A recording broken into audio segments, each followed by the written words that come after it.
Hallelujah. Giving, hallelujah. The highest praise. Hallelujah. Giving the highest praise. Hallelujah. Giving the highest praise. In the morning when I wake up, in the night when I wake up, I will lift up my voice to heaven and give you the highest praise. Hallelujah to my King. Hallelujah to my Father. Hallelujah to my Jesus. I bow before the throne. When I look at all the wonder and I see all the creation, the beauty of the universe, you never, never change. You never, never lie. You never, never change. You never, never change. Hallelujah to my Jesus. Hallelujah. Hallelujah. Hallelujah. Hallelujah. Giving, hallelujah. The highest praise. Hallelujah. Giving the highest praise. Hallelujah. Giving the highest praise.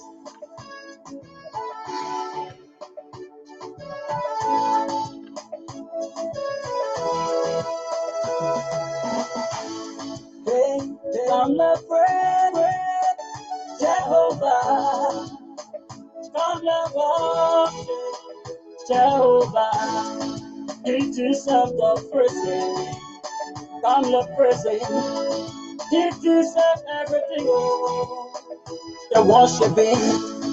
Oh, you give me life. Good evening, folks. We want to welcome our viewers and listeners across the globe. Thank you for sharing your evening with us here. I'm Alfonso Zay and Sort of the Liberia Public Radio and Lpr-Tv, as usual, right here to get a conversation. We want to sincerely apologize, but we will get this program on the way here very shortly. Giving the higher praise.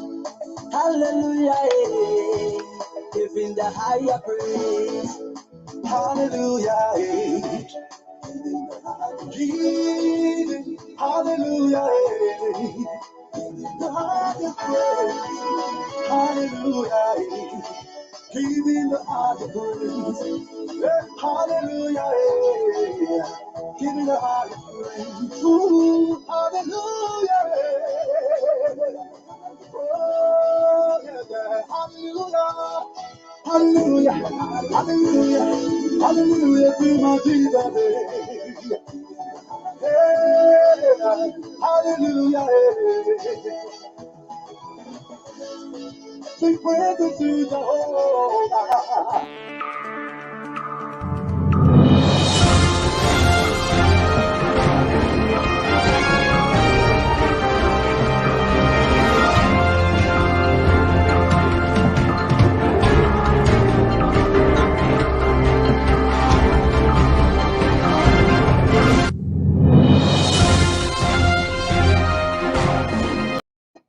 Okay, we want to welcome our viewers and listeners across the globe. I am Alfonso Zay and Sort of the Liberia Public Radio and Lpr-Tv.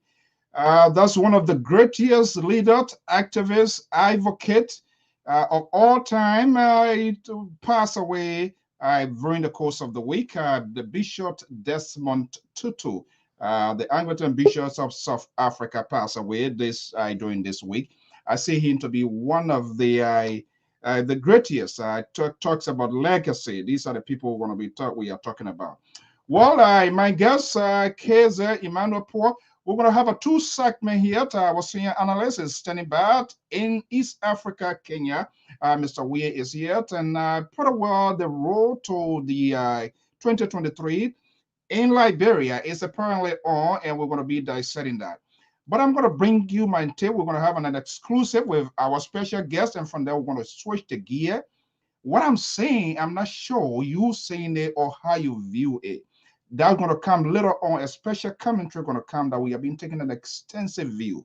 And something is unprecedented is happening. And some of you are are not taking a close look, or simply because we are trying to ignore the process, which of course that we've been doing from time to time here. So let's see here. Let me bring you the Alfonso's take into this edition. And I'm going to put here, we're going to be bringing our guest here. How we intend to seek justice, I'm going to edit that. How do we intend to seek justice? We want to be selective, or how the perpetrator played the role as a victim. We're going to be coming to that later on. But in the meantime, our guest is here. KZ Emmanuel Poor is here. I want to be bringing him here very shortly. KZ, you want to elevate your camera? Can you flip your phone around so we can have you much better? Are you hearing me, Poor? KZ? KZ Emmanuel Poor, are you hearing me? You got to check your device, man. Let me bring in our special, our senior analyst, Mr. Michael. We are standing by in East Africa, Kenya. Keze, are you hearing me? Michael, are you getting me? Yes, I'm hearing you. I'm hearing you loud and clear. Keze, we're not hearing you. We're not getting you at all. We are not hearing you. You need to check your device. Keze, we're not hearing you. You gotta, I'm not sure whether you're hearing anything there. I'm not hearing you. I think he needs to unmute his mic. All right, let me just see. I mean, you want to be representative, you get Light Mobile or Boost Mobile.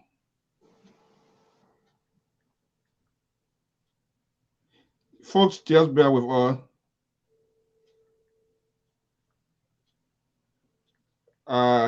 All right, I'm not hearing him. So I'm not hearing you. I gotta get you off so that we're gonna get the ball rolling. You need to work on it. We're not hearing you. So this is something. That's why sometimes.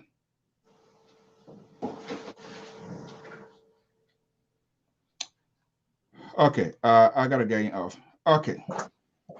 Okay, my guy, good morning from Nairobi, Kenya, where there are so many big men in Nairobi. Are you one of the big guys in Nairobi?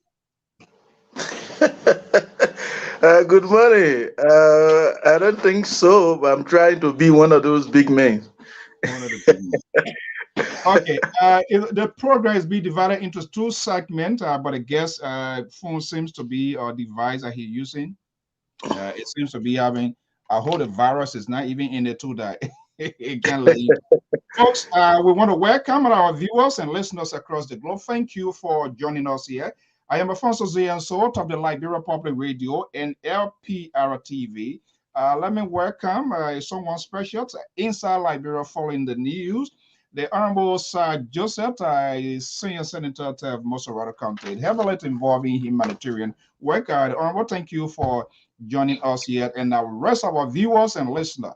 Look, something claiming my attention, and I'm not hearing the politicians, those that claim to be advocates until our guests can come in, those that claim to be advocates, I'm not hearing anybody saying anything. I am not hearing anything. And this is so ridiculous. I don't know how they want our country to change and how I told people profess that they want the TRC to be implemented. They want to hold people accountable to war crime. I'm seeing the games of politics being pivoted in recent time, interviews being conducted on the social media of people who wage deliberately war on the Liberian people. They are trying to rebrand them, and there's no sense of compassion. They have not apologized to the Liberian people, and I'm even wondering whether they are following the real history. This guy, Chucky Taylor, this guy was arrested. This guy was charged under the American law. He was charged under the American law, tried under the American law. So why would people come now that he is like an innocent child? I don't buy into that. Let me play this. Let's get this editorial audio here from our sister network, the African Star newspaper, and we're going to have the conversation going. Let me just make sure that we have I have the right audio here.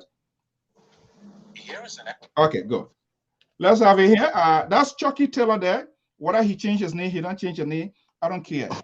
All To of go those on. that were responsible for heinous crime in the country. I am wondering who is facilitating this sort of talking point. Where is it coming from? No freaking advocate is asking that question. The opposition are lazy. They're not speaking to it. I'm not hearing any word from the government. I'm not hearing any freaking word from those advocates. And somebody is trying to rebrand him as a victim. Seriously, I worked for the government of Liberia in the past. All right. And I was there. I saw this gentleman, he displayed, used his foot with his pistol in his hand, almost pistol in the hair of a minister. I'm going to call you. I'm not a liberal hoo-ha-ting, Maswa Kaba. And somebody was conducting interviews in recent time. He seeing himself as a victim. That's a freaking lie. That's been disingenuous. He was able to have his day in court. What happened to David Doyen? What happened to Ina Dokolier? They had a chance to appear before a court. And who told him say Liberian people can help him? He's an American citizen. He lied into the country on a false name. He committed a serious crime that against the laws of the country, America here, torture is very serious. He has not even served 5%, 10% of his sentence, 97 years. As somebody trying to play politics with Liberian people, and you want other people, you're talking about Prince Johnson, and you want to take other people out of the picture. Let's get this powerful commentary here from the African Star newspaper, and we're going to have that conversation. Our editorial entitled, "The U.S. Government and Liberians Must Reject the Rebranding of Convicted Torturer Charles Chucky Taylor, Jr." African Star is deeply concerned over the offensive efforts by some opinion talk show activists who are facilitating interviews of notorious inmate Charles Chucky Taylor, Jr., also known as Roy M. Belfast, Jr., who is currently incarcerated at a high security facility in Virginia, the United States. We are vividly aware that the United States government indicted Mr. Chucky Taylor, Jr., prosecuted and convicted him of crimes of torture, and sentenced him to a 97-year jail term. Liberians, especially thousands of victims, are yet to fully recover physically and psychologically from the trauma of war, which former President Charles Taylor, his son Chucky Taylor Jr., various militia commanders and supporters visited on unarmed civilians. The devastating consequences of Liberia's back-to-back wars in the 1990s exacted a huge toll in peacekeeping resources, lives, and money, which were used to prevent Liberia from total destruction and additional loss of lives.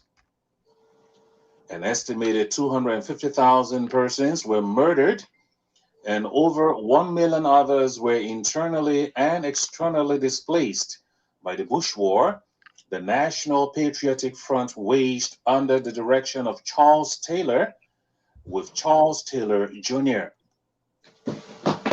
The prosecution of the conflict also racked the West African sub-region. African Star is clear-eyed about its consistent stance that those who bear the greatest responsibility for killing innocent civilians and committing gross human rights abuses in Liberia be held to fully account for their actions.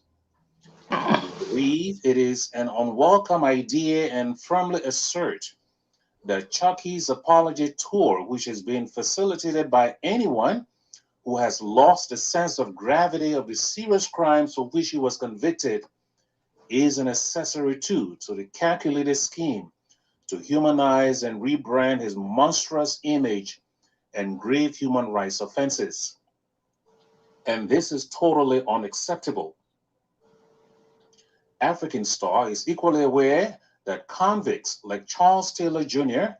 have certain human rights, but to elevate Chucky on any platform to present himself as a victim rather than a perpetrator of the hideous crimes he inflicted on thousands of families in the West African nation represent a betrayal of respect and civility and rights of actual victims.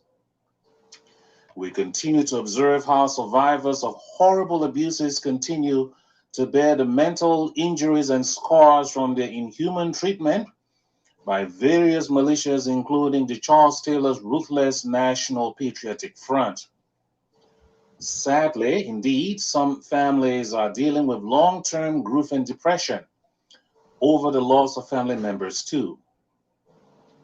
We emphatically hold the view that the most effective roadmap to reconciling the Liberian society requires restoring justice and stamping out rights abuses through the full implementation of the final report of Liberia's Truth and Reconciliation Commission, the TRC.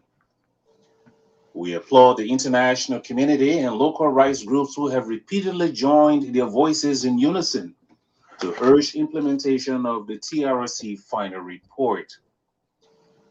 African Star is also concerned that delays by the government of Liberia to comply with its international legal and moral obligations are creating a climate of forgetfulness of the serious crimes for which the Taylors were prosecuted and convicted, and provide more fuel for a more violence-prone gangster-type society. This must not be allowed to happen. More pointedly, former President Charles Taylor and his son Charles Chucky Taylor Jr. had opportunities to benefit from free and fair trials in the International Criminal Court in The Hague and a U.S. federal court in Florida, respectively. However, former President Taylor and Chucky denied their victims their due process rights. This must serve as an impetus to have them finish their punishment for their crimes. The Liberian way of sweeping gross abuses under the rug because of the saying that we are a small country and we are all related in one way has to go. Justice for all under the law is the only restorative path to righting the wrongs done to victims and survivors of Liberia's wars. African Star takes the uncompromising stance today that the government of Liberia and anyone who is blocking implementation of the TRC report are accessories and facilitators of the culture of impunity and injustice. Equally so, those who offer succor and a favorable platform to convicted war criminals and rights abusers like Chucky Taylor Jr. for whatever reasons are themselves a problem to maintaining a civilized society and protecting our values. African Star will not shy away from its moral duty to inform and protect the vulnerable in our society from physical and psychological perversions of truth and justice, that we urge solidarity in standing against those in and out of the Liberian government who lack the decency required to coexist as equals in our society. To this end, African Star wishes to make it abundantly clear that Chucky Taylor is not a victim in this matter, but a major perpetrator who must fully pay for his crimes of torture, and look forward to his release on April 11, 2090. We call on the United States government and the international community and all Liberians to ensure that he serves out his jail term that is even inadequate, in our view, for the crimes of torture and human rights for which he was convicted. We at the African Star remain unwavering in our stance and support to ensure that the attempted rebranding of convicted criminal Charles Chucky Taylor Jr. does not mislead international public opinion to lessen his righteous conviction and jail term until he serves his entire term, so that justice is served. This editorial represents the view of the editorial board of African.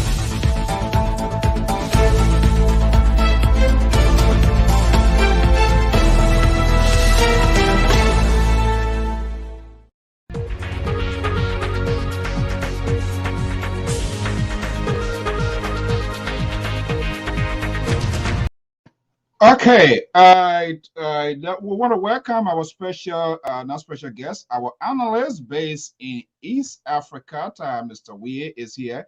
I'm not sure the Liberal Progressive, and Mr.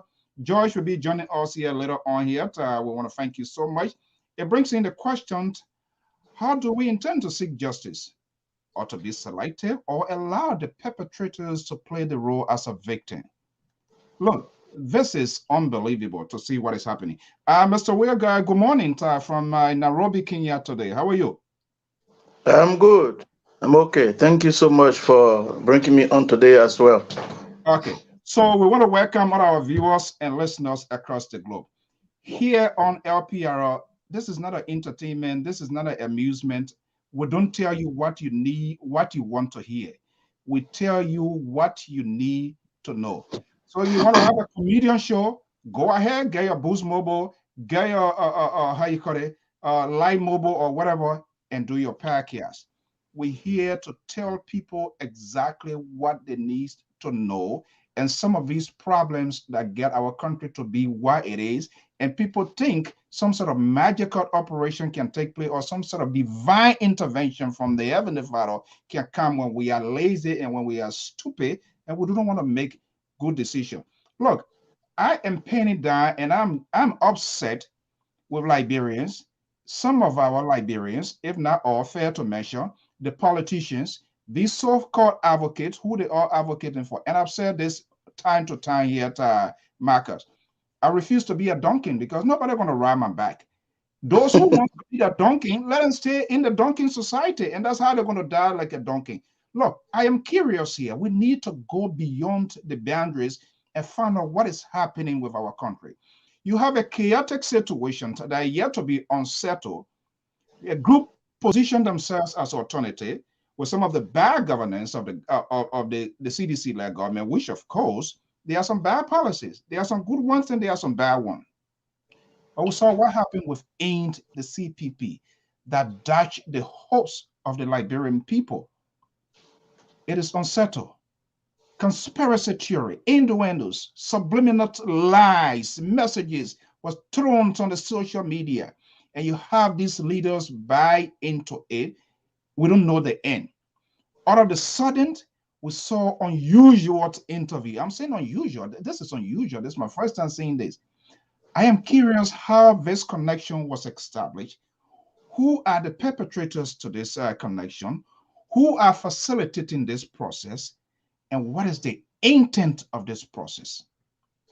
Chucky, he's an American citizen. He lied. He entered Liberia on a false pretense, false name, and an alleged torture was committed, which is against this law.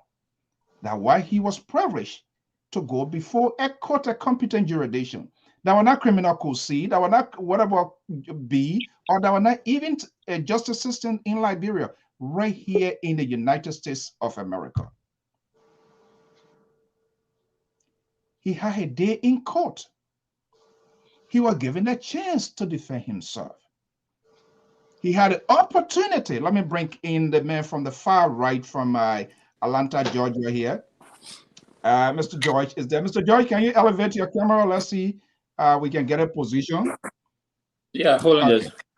Okay, just yeah. Okay, let me just fix it at the back. Okay, good. I think it looks good now. I'm gonna. Okay, good. So he had a chance in court. He went to court. He was given a lawyer. He was tried under the laws of this land. Violations of which he's been sentenced 90 or whatever years. It's not under the Liberian law. So those who get a fish brain and think say that they're going to create some kind of drama on the cyber and that they're going to get Lane to work, he is not even going to file 10% of his sentence. David Dwayne, Ina Dokolier, Samuel Doki, the former Internal Affairs Minister, regardless of his association, they had an opportunity to stand before a court of competent jurisdiction for a trial. He had any lawyer to his advantage, and these people were murdered. And I see people here, I've waited 2 few days. are yet to see anybody to frown on this. Yet we are calling for the implementation of the Truth and Reconciliation. Oh, what happens to the rest of the people? Who blood comes from Cold Story? I need to pause here. Look, Mr. George, good evening. Welcome, Marcus. Because I will go on, but Yes, thank you. I don't want to do that. I don't want to This be is, give yeah, people the opportunity to have here.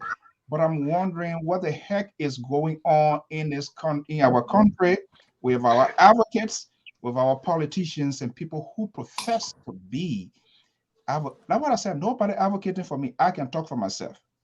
I've never that's seen one condemnation. Nobody is asking a question how this thing is playing out. What is the motive? They try to rebrand. Is there another Tawai? Charles Taylor, they're trying to, who is, somebody must be behind this whole thing here. Let me bring you in here. Let's have a conversation. Thank you. Uh, it began with the death of the Archbishop Desmond Tutu, Mhm. who played a pivotal role during the apartheid struggle in South Africa. And I also want to join you as well to pay tribute to the South African people for his death. Coming to the issue of TRC, Truth and Reconciliation, he also headed the TRC, and he also asked the late Winnie Mandela to apologize to the South African people concerning the death of a 14-year-old who died, according to him in his analysis, also the recommendation of the TRC in South Africa, that that child died due to the negligence of Winnie Mandela. Mhm. You know, what is the analogy to that of Liberia's situation, Liberia's problem? In Liberia, we tend to cover people with big names, bigger names, and we tend to demonize people with smaller names, which is wrong. If people do wrong, let them go and face the full weight of the law. The law is the law. There is no need that you bypass the law. So I also, it baffles me when I heard people posting, reposting, the interview that were held by Henry Costa, and even BBC did an interview as well. It was after BBC when Henry Costa did that interview, two interviews with Chucky Taylor. I don't know where this is coming from, but wherever it is coming from is wrong They because are trying to, this is where it's coming from. They are trying to change the narrative and for us to be misdirected from facing to what is happening. And beyond that, there is a bigger deal. And we want to follow the lead where this is going on. This is unbelievable. We are in a digital yeah, world. Believe me, we're going to get to it. Go ahead. yeah, that's true. So now, how would somebody tell us that Chucky is apologizing now at this time after he's been convicted for crime he's committed as an American citizen, now as Liberian citizen? They try to link other people who are with the government to that of Chucky's action. That Chucky was misled. Chucky did not receive the actual the advice that he should receive. There are people like Edwin Snow, Edwin Melvin Snow, and others who were with Chucky Taylor that did not advise him. My question is, who could Chucky listen to by then? Even his father, at certain point in time, Chucky couldn't enter the executive mansion with a pistol because he became powerful. And his father, became very skeptical of him, of his action. So who could Chucky listen to? Is that those maybe Cyril Allen and all those other people that were with the NPP-led government? No. Chucky did what he did. He should be held responsible for what he did.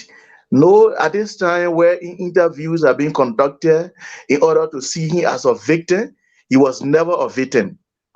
Chucky, he was born in America, According to him, the first time going to Liberia was in 1994 when he has gone to see his father that he neglected him.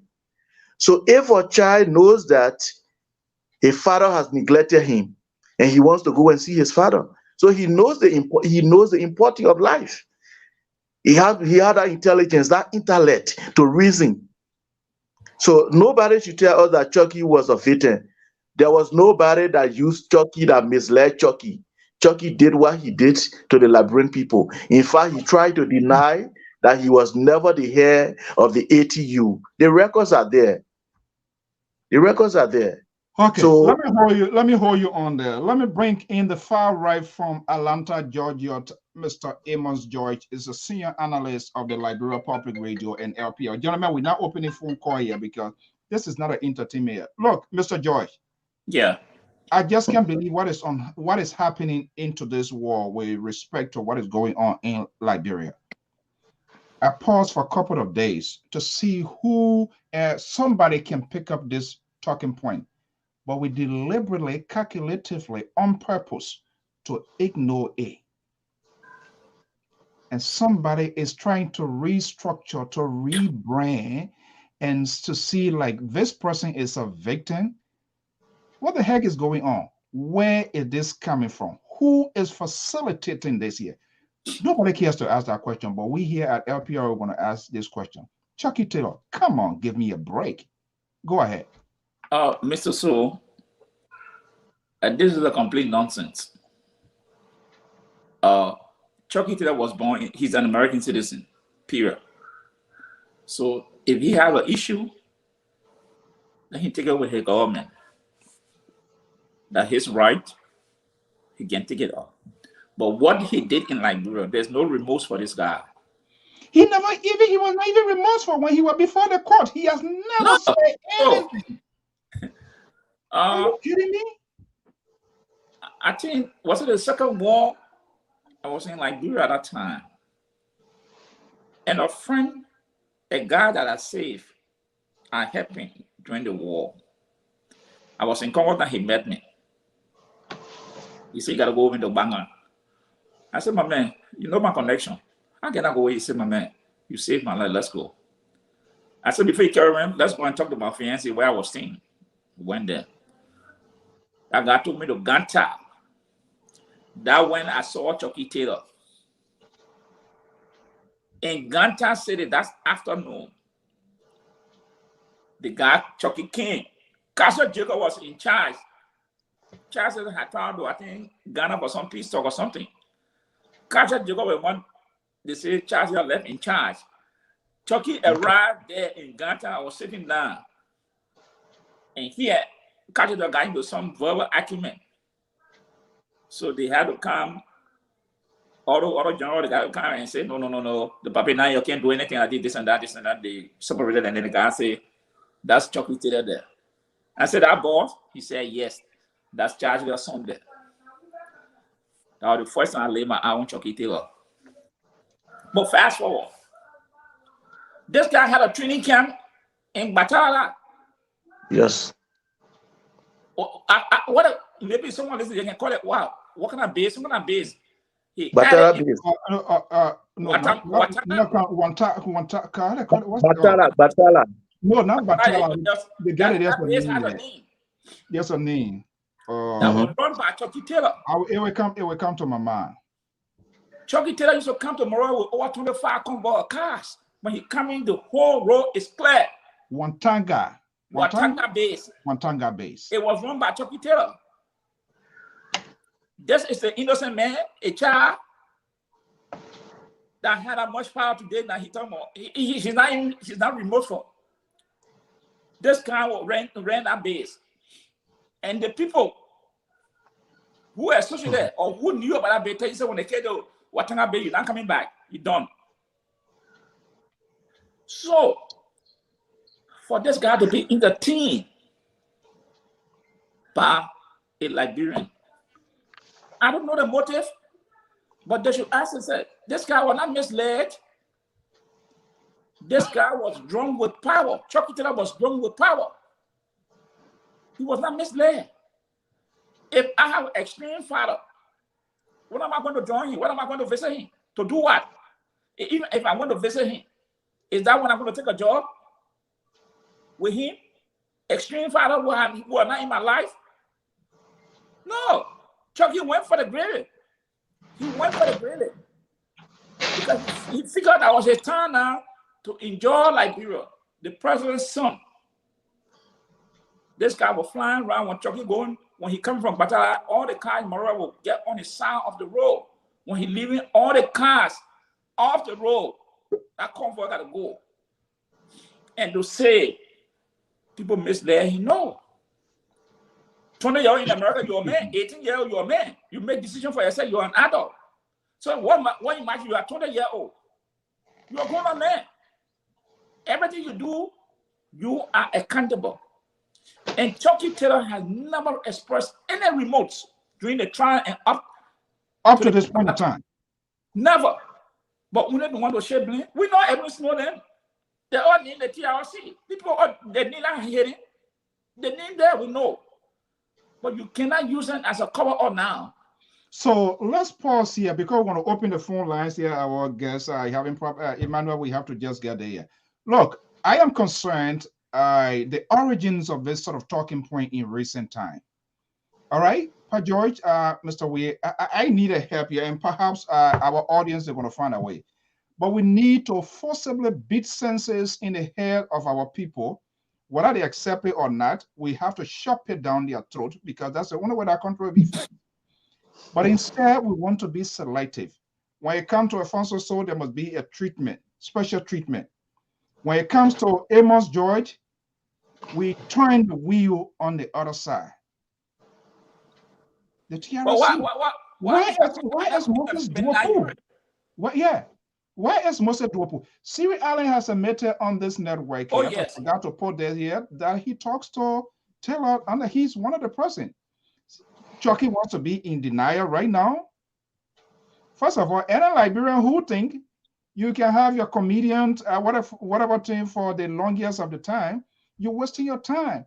The young man was tried. He was convicted under the laws of this country. He is an American citizen. The man went to South Africa. Torture is a big deal in this country. The man went to South Africa. Yeah, he had a day in court. Yeah, he went to South Africa. Can you tell me what David Dwayne had Sam Doki didn't in a Dokoli yet? Any of these people, they ever stand before a court in Liberia? No, they were put in a Texas. I heard when Taylor one time he was leaving for Nigeria after doing whatever he did. I was in there, but to only announce after calling all of the titles of Sandoki, the next thing he saw, he's dead. And that was the end. What was the end of that investigation? Look, something is wrong with that country. Something is wrong with us. We are our own problems. And we have citizens and whatever supporters, whoever they are, they blind themselves to this. They are drawn into the entertainment aspect of the media, which is a different thing itself. You want to be a comedian, that is okay. But if to have that country, the only person that was remorseful before the TRC was Oscar Jaikuya. And said, I'm sorry, I brought war to this country, untold suffering. Forgive me. All the other people who have done that, we crying. We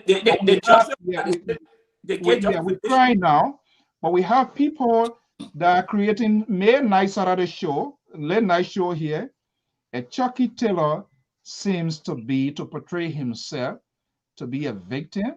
Come on, gentlemen. So where are the advocates?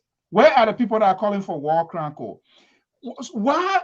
I'm wondering why even some of the victims, I'm quite sure some of those people are around. Why nobody is reaching out to them to tell their own story? And they have to say, okay, if Chucky feels that the law did not serve him right, he can take an appeal with the Supreme Court. At least he has the opportunity to do that, but those other people didn't have. So why somebody is not calling some of these victims in this whole thing here? Why nobody is looking for the victims, Mr. Wee? I think every Liberian was a victim or is a victim of Chucky's action, one way or the other. So we all have to speak against that. But what beats my imagination is that it is the opposition, the opponent that is bringing up this issue, because Henry Pedro Costa is a staunch member of the opposition bloc. And those were the same people that have petitioned this government over and over for the establishment of the Truth and Reconciliation Commission.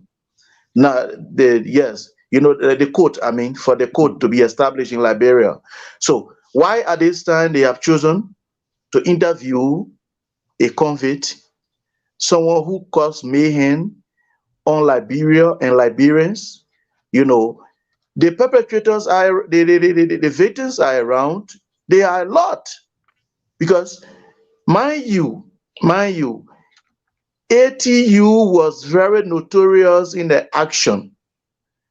Chucky Taylor denied that he did not hear the ATU. Even though if there was someone, but that person was only there symbolically. So he played a pivotal role concerning the execution, how the ATU executed the function and the duty in Liberia. So the issue of interviewing such a person, I mean, anybody who will give audience to a Chucky Taylor, it means you don't love the Liberian people. You don't love the Liberian people. Why is it that he has already changed? I mean, he's using. Why are we crying about Prince Johnson, Power, and all of these people? So you see, want to have it both ways. This is insane. This is crazy. I can't it's very believe. crazy and so naive on the part of those people who are hating. In fact, the other wrong conception that people have is that Chucky Taylor is an intellectual. This man who is an intellectual killed a lot of intellectuals. So you see, why is it that Liberians, we are quick to forget on things that made us to be backward? No, we are not This quick is to a very- The actions of these people, Marco, is deliberate. we do this thing intentionally. It's They're not not putting it up, then it it's comes not in. that we have. So what's the point of even the front on the government? These people here, I'm getting gradually to the point that even when we have these the opposition, the Joseph Boyka, the Ellis Kumi, the Benana Ure, they might be more dangerous to the country if they don't have the guts to denounce and even come up. If the statement is there, probably I'm not saying here, but this is no, this is there is unbelievable. no statement. And also, the government to have a part. This is why the government needs people to talk for them, because this thing is, what is the origin? What is the purpose of this sort of conversation, this sort of entertainment that we find ourselves in? Chucky Taylor, seriously? Then why are we finding on Prince Johnson? Why are we talking about Power? Why are we talking about all of these people that are there? But again, we have the citizenry who are the chief facilitator to this sort of stupidness, the bitterness that we are going on in the country, and they expect us to come to an end. And you have advocates. People claim to be advocates. They're not advocating for me. They're advocating for themselves. Maybe for you and George. That nobody has frowned on this. It's unbelievable.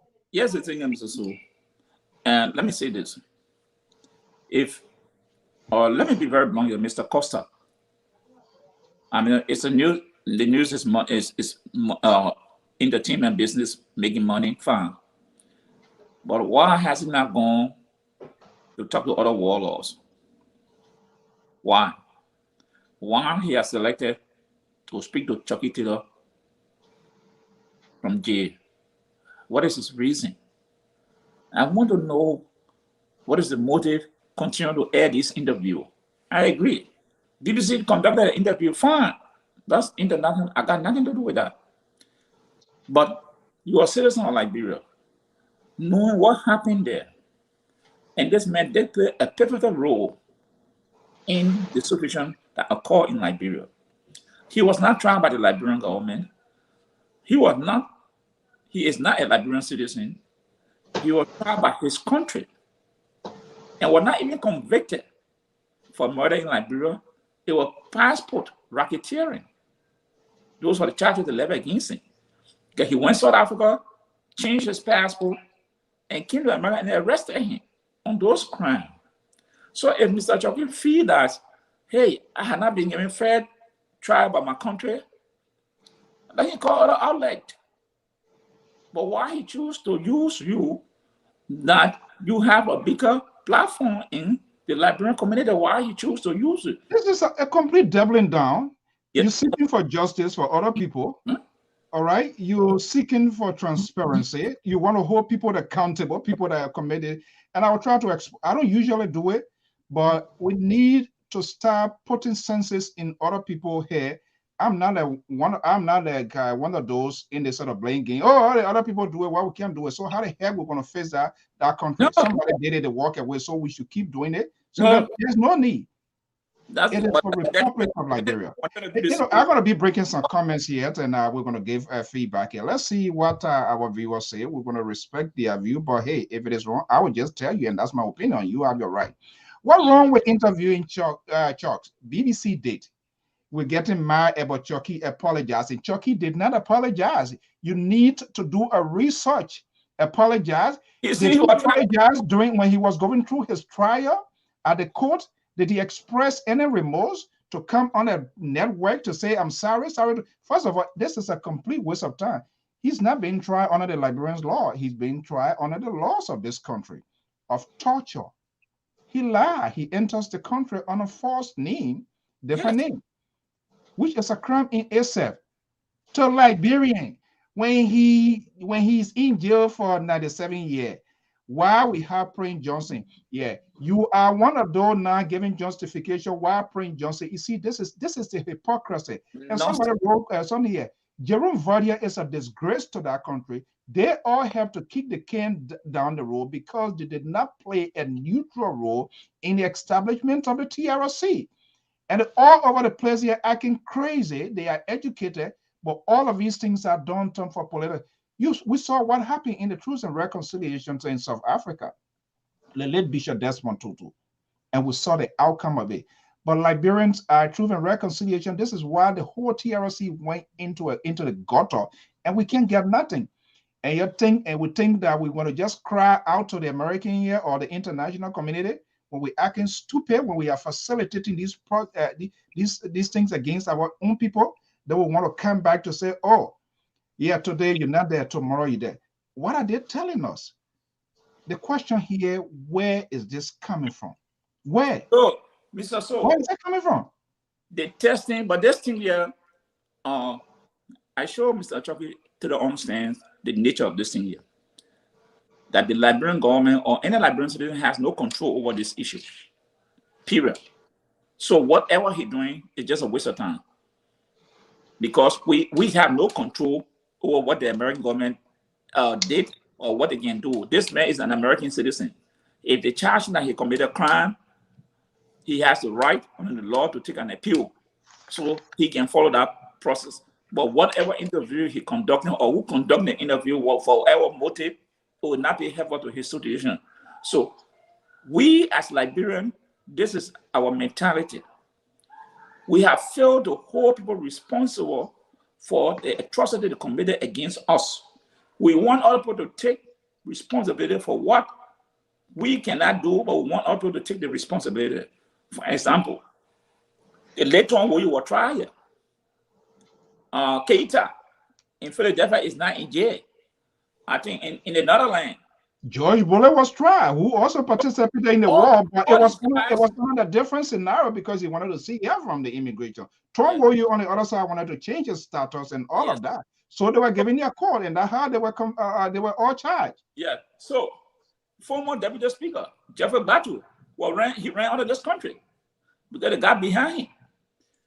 Most of the time of the South, they ran out of country. The U.S. government got on them.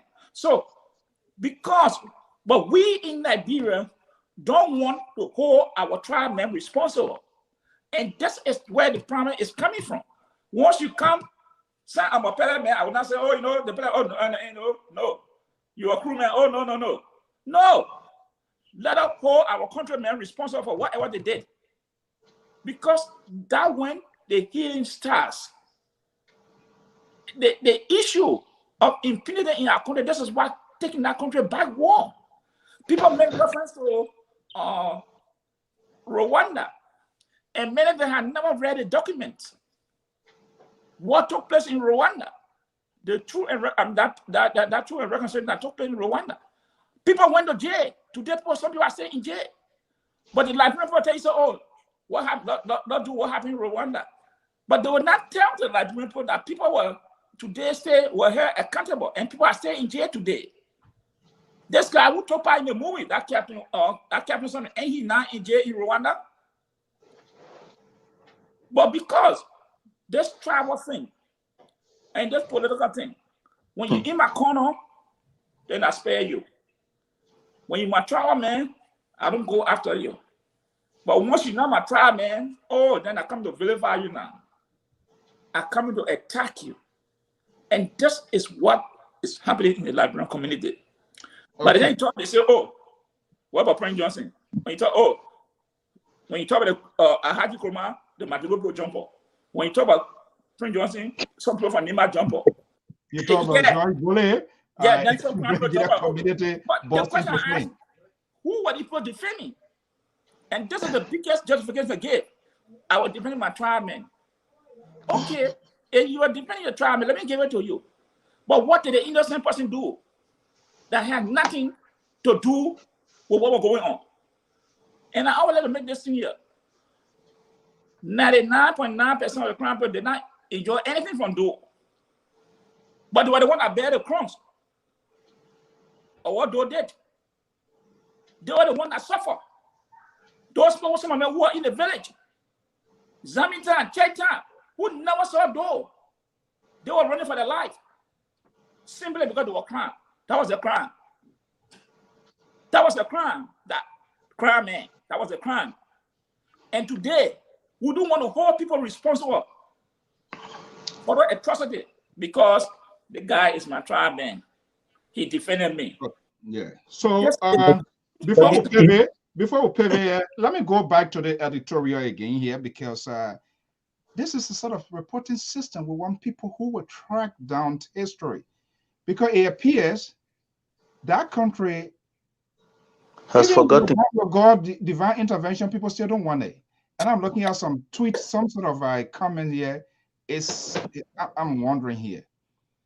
That's what happens when the country is so polarized and people are driven into this sort of political, they call it as political leaders or whatever.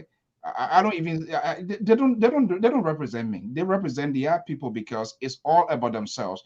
They are not, and just what I agree. This entire freaking system is just a failed system from top to bottom.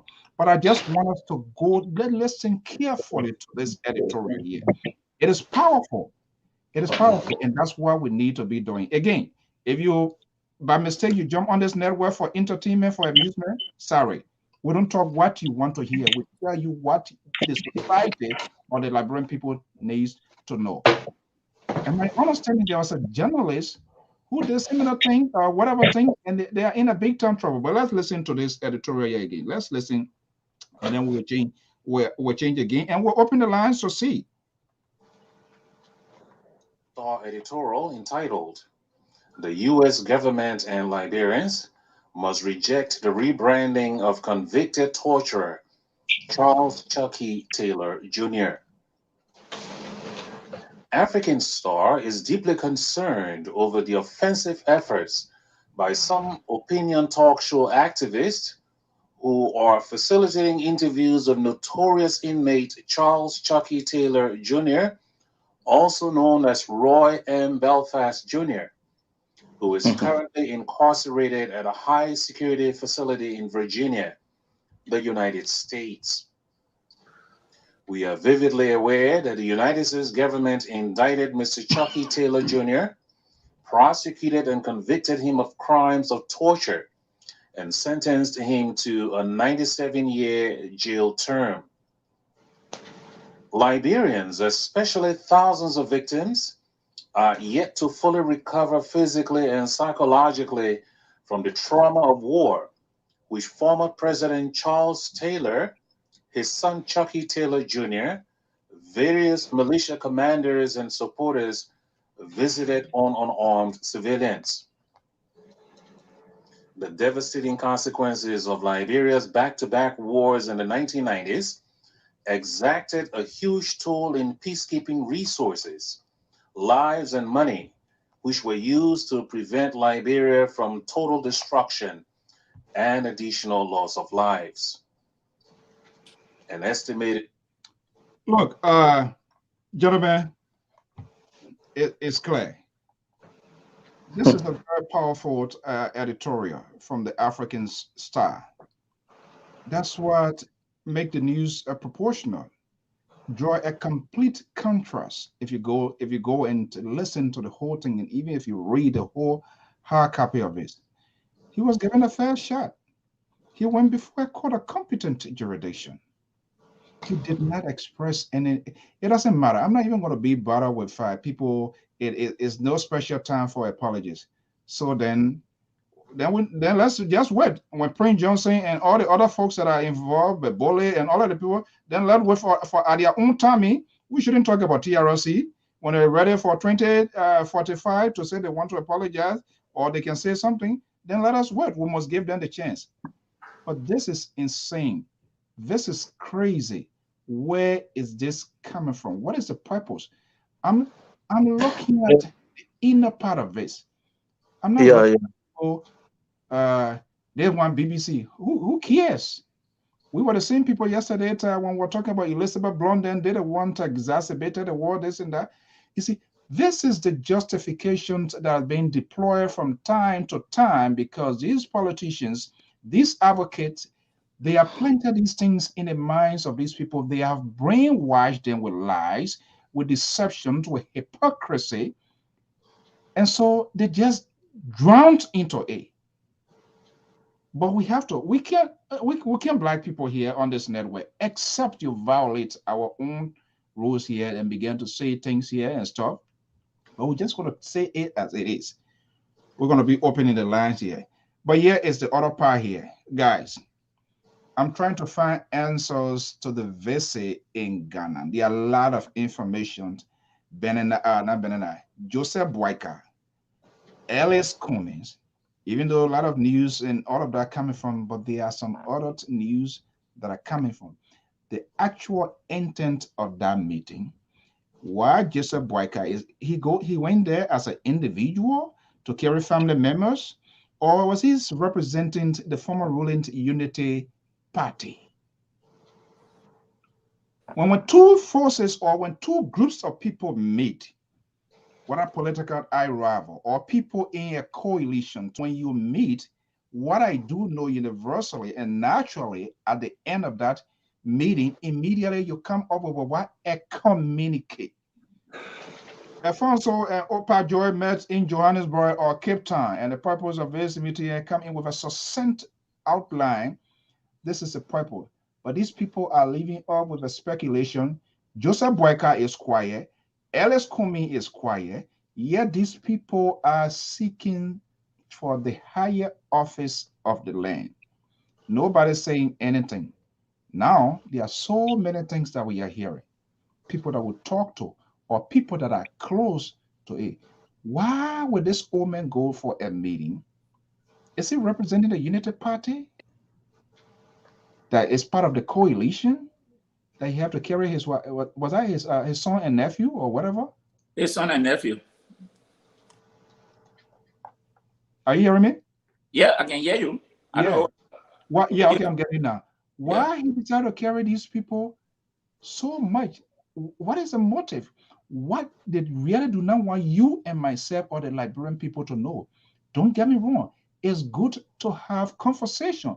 It's good to have a conference, whether it be the oppositions or the government or advocacy group. But what I do know, Mr. Weir, after these sort of meetings or consultative meetings, you come up with a communique. What are you going to be, all of what you're going to say, but the idea you come out to tell the people was it a coincidence? Yes, we are hearing these people went there for different group, and another group decided to do this. So what was the purpose? Is it in the interest of Liberia or just for themselves? Or what was the bargaining chip that was involved in that negotiation, that conversation?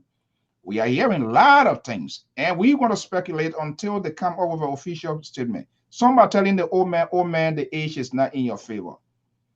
This is what we need to do. This is what we can do. And others are saying no. Look, Joy, let me just hold you up there. What are these things going on? What is happening? So this is politics. Normally, once there was no actual understanding or whatever they went there for, they will never come up with a actual statement for what they went there for. I think Ambassador Bwaka going to Ghana, carrying his nephew and his son, probably he tried to blaspheme the public that it was a family visit, family mission that he went on, But there is a group, according to what I read and what I've been hearing, there is a group called the Liberian Renaissance Office Incorporated that initiated, according to them, the two individuals went on their various visit and they met them. They tried to bring them together. This is the same group. Yeah, probably. This is the same group that is outside Liberia, advocating for U.S. government to sanction government officials who are corrupt and what have you. And this is the same group that convened that meeting. By calling to information also, the two individuals did not physically attend the meeting. Right. They sent their staffers. So my question is, if you sent maybe one person from LPR, and there is a meeting in Ghana or elsewhere, and you send one person, you as a head did not go there. This is the same as LPR was represented, because you are the one that sent that person from your institution to go and attend the meeting.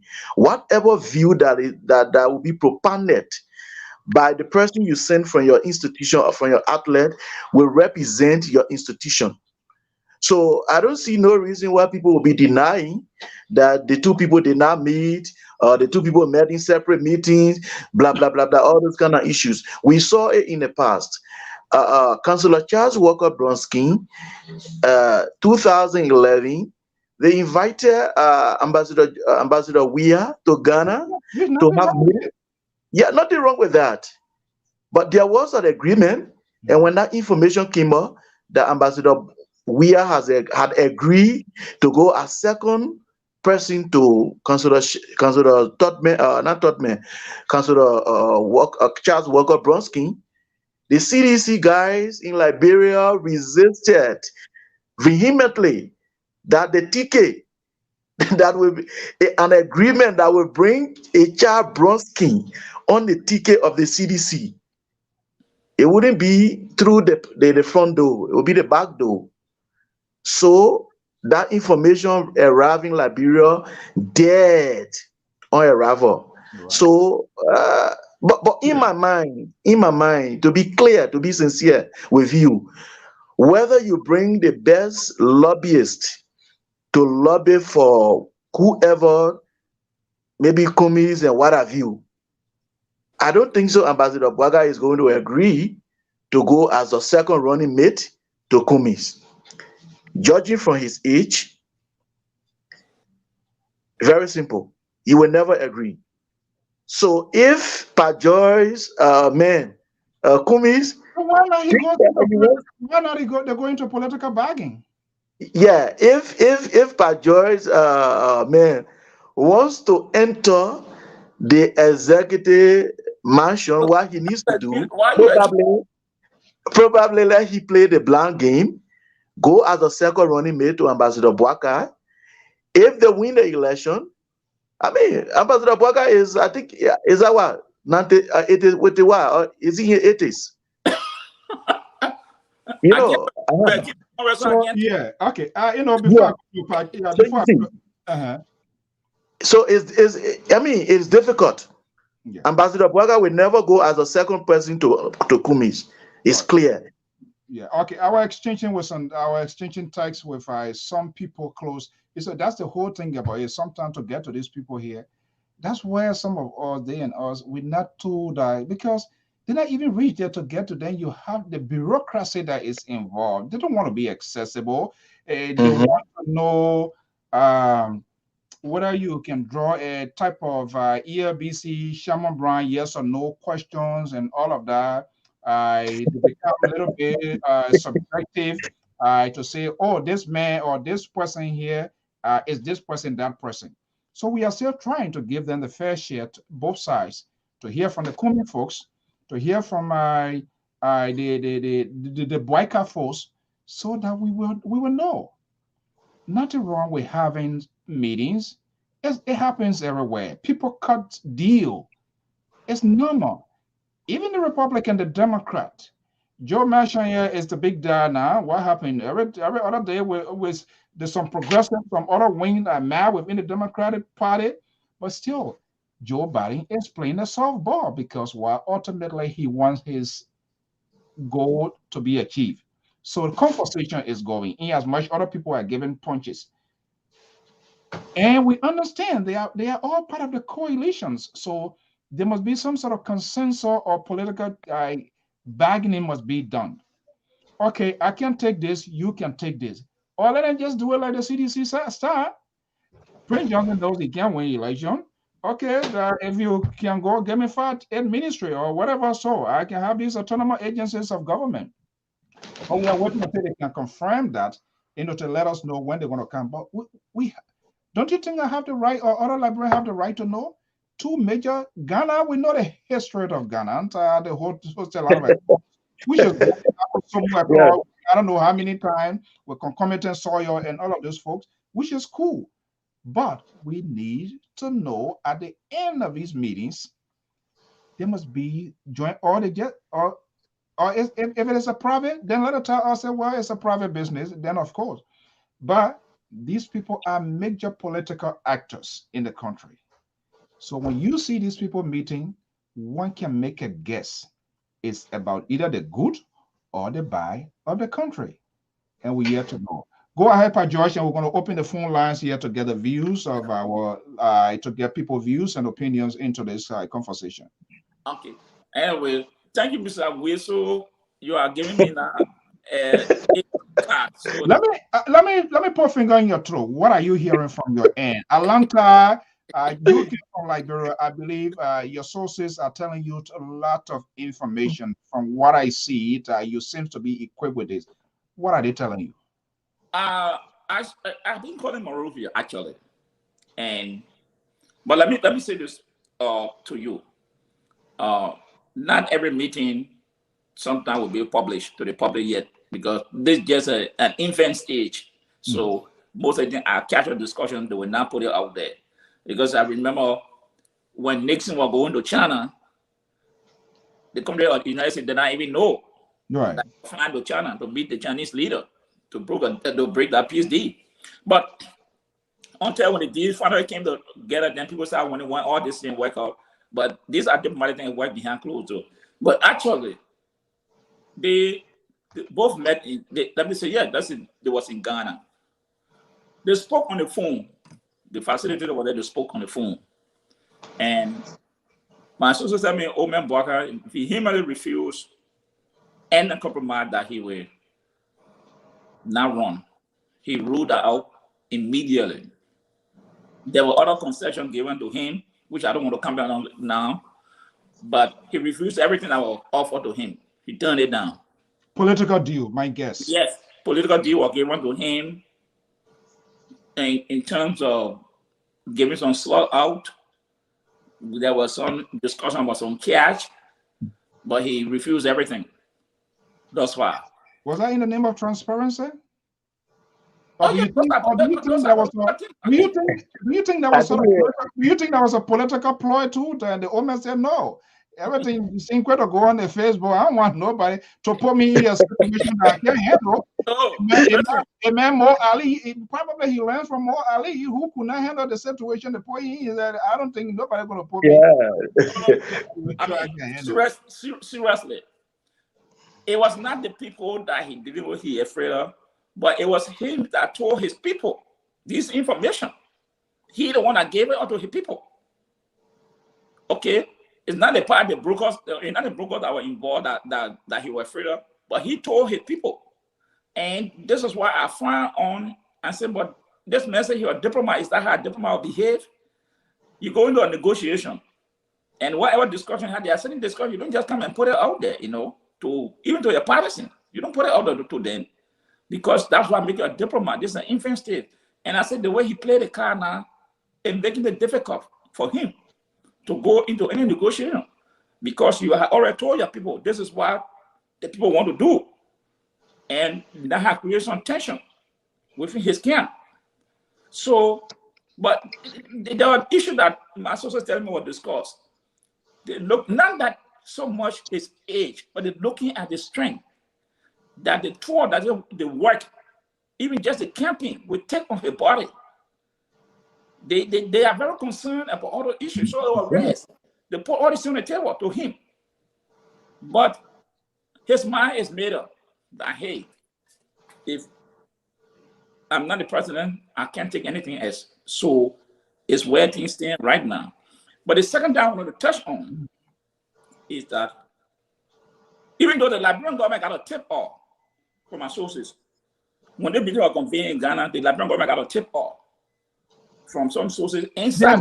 There's no way that a neighboring country would be hosting such a major political actors without them knowing. And of course, on the diplomatic level, they got to give a heads up what is the actual information. They got to let them know. They got to get the counterpart to know this is why it's happening. It was not done by official. It was not done officially. It was intelligence sources from Ghana that tell the Liberian government that this meeting is being held in Ghana. It was not from diplomat from embassy to embassy. No, it was some sources within the Ghanaian authority that tipped off the Liberian government. And the next thing I drew, because this drew something that to my attention, that the government of Liberia should be very concerned, because if Ghana is hosting two political leaders, what about coincidence in Ghana? That should be sending a message to Liberia, because in terms of credibility, because this is very strange, because there's no forcing. I mean, there's no thing. I mean, no some confusion, heavy confusion going on in Liberia. So why the Ghanaian authority will want to will hold this kind of meeting, allow these political leaders to hold such a meeting in Ghana, being arranged by another organization? That, to me, these are things that people, the government in Ghana, in Liberia, should be looking at, try to ask some questions. What is going on? Because we know Ghana.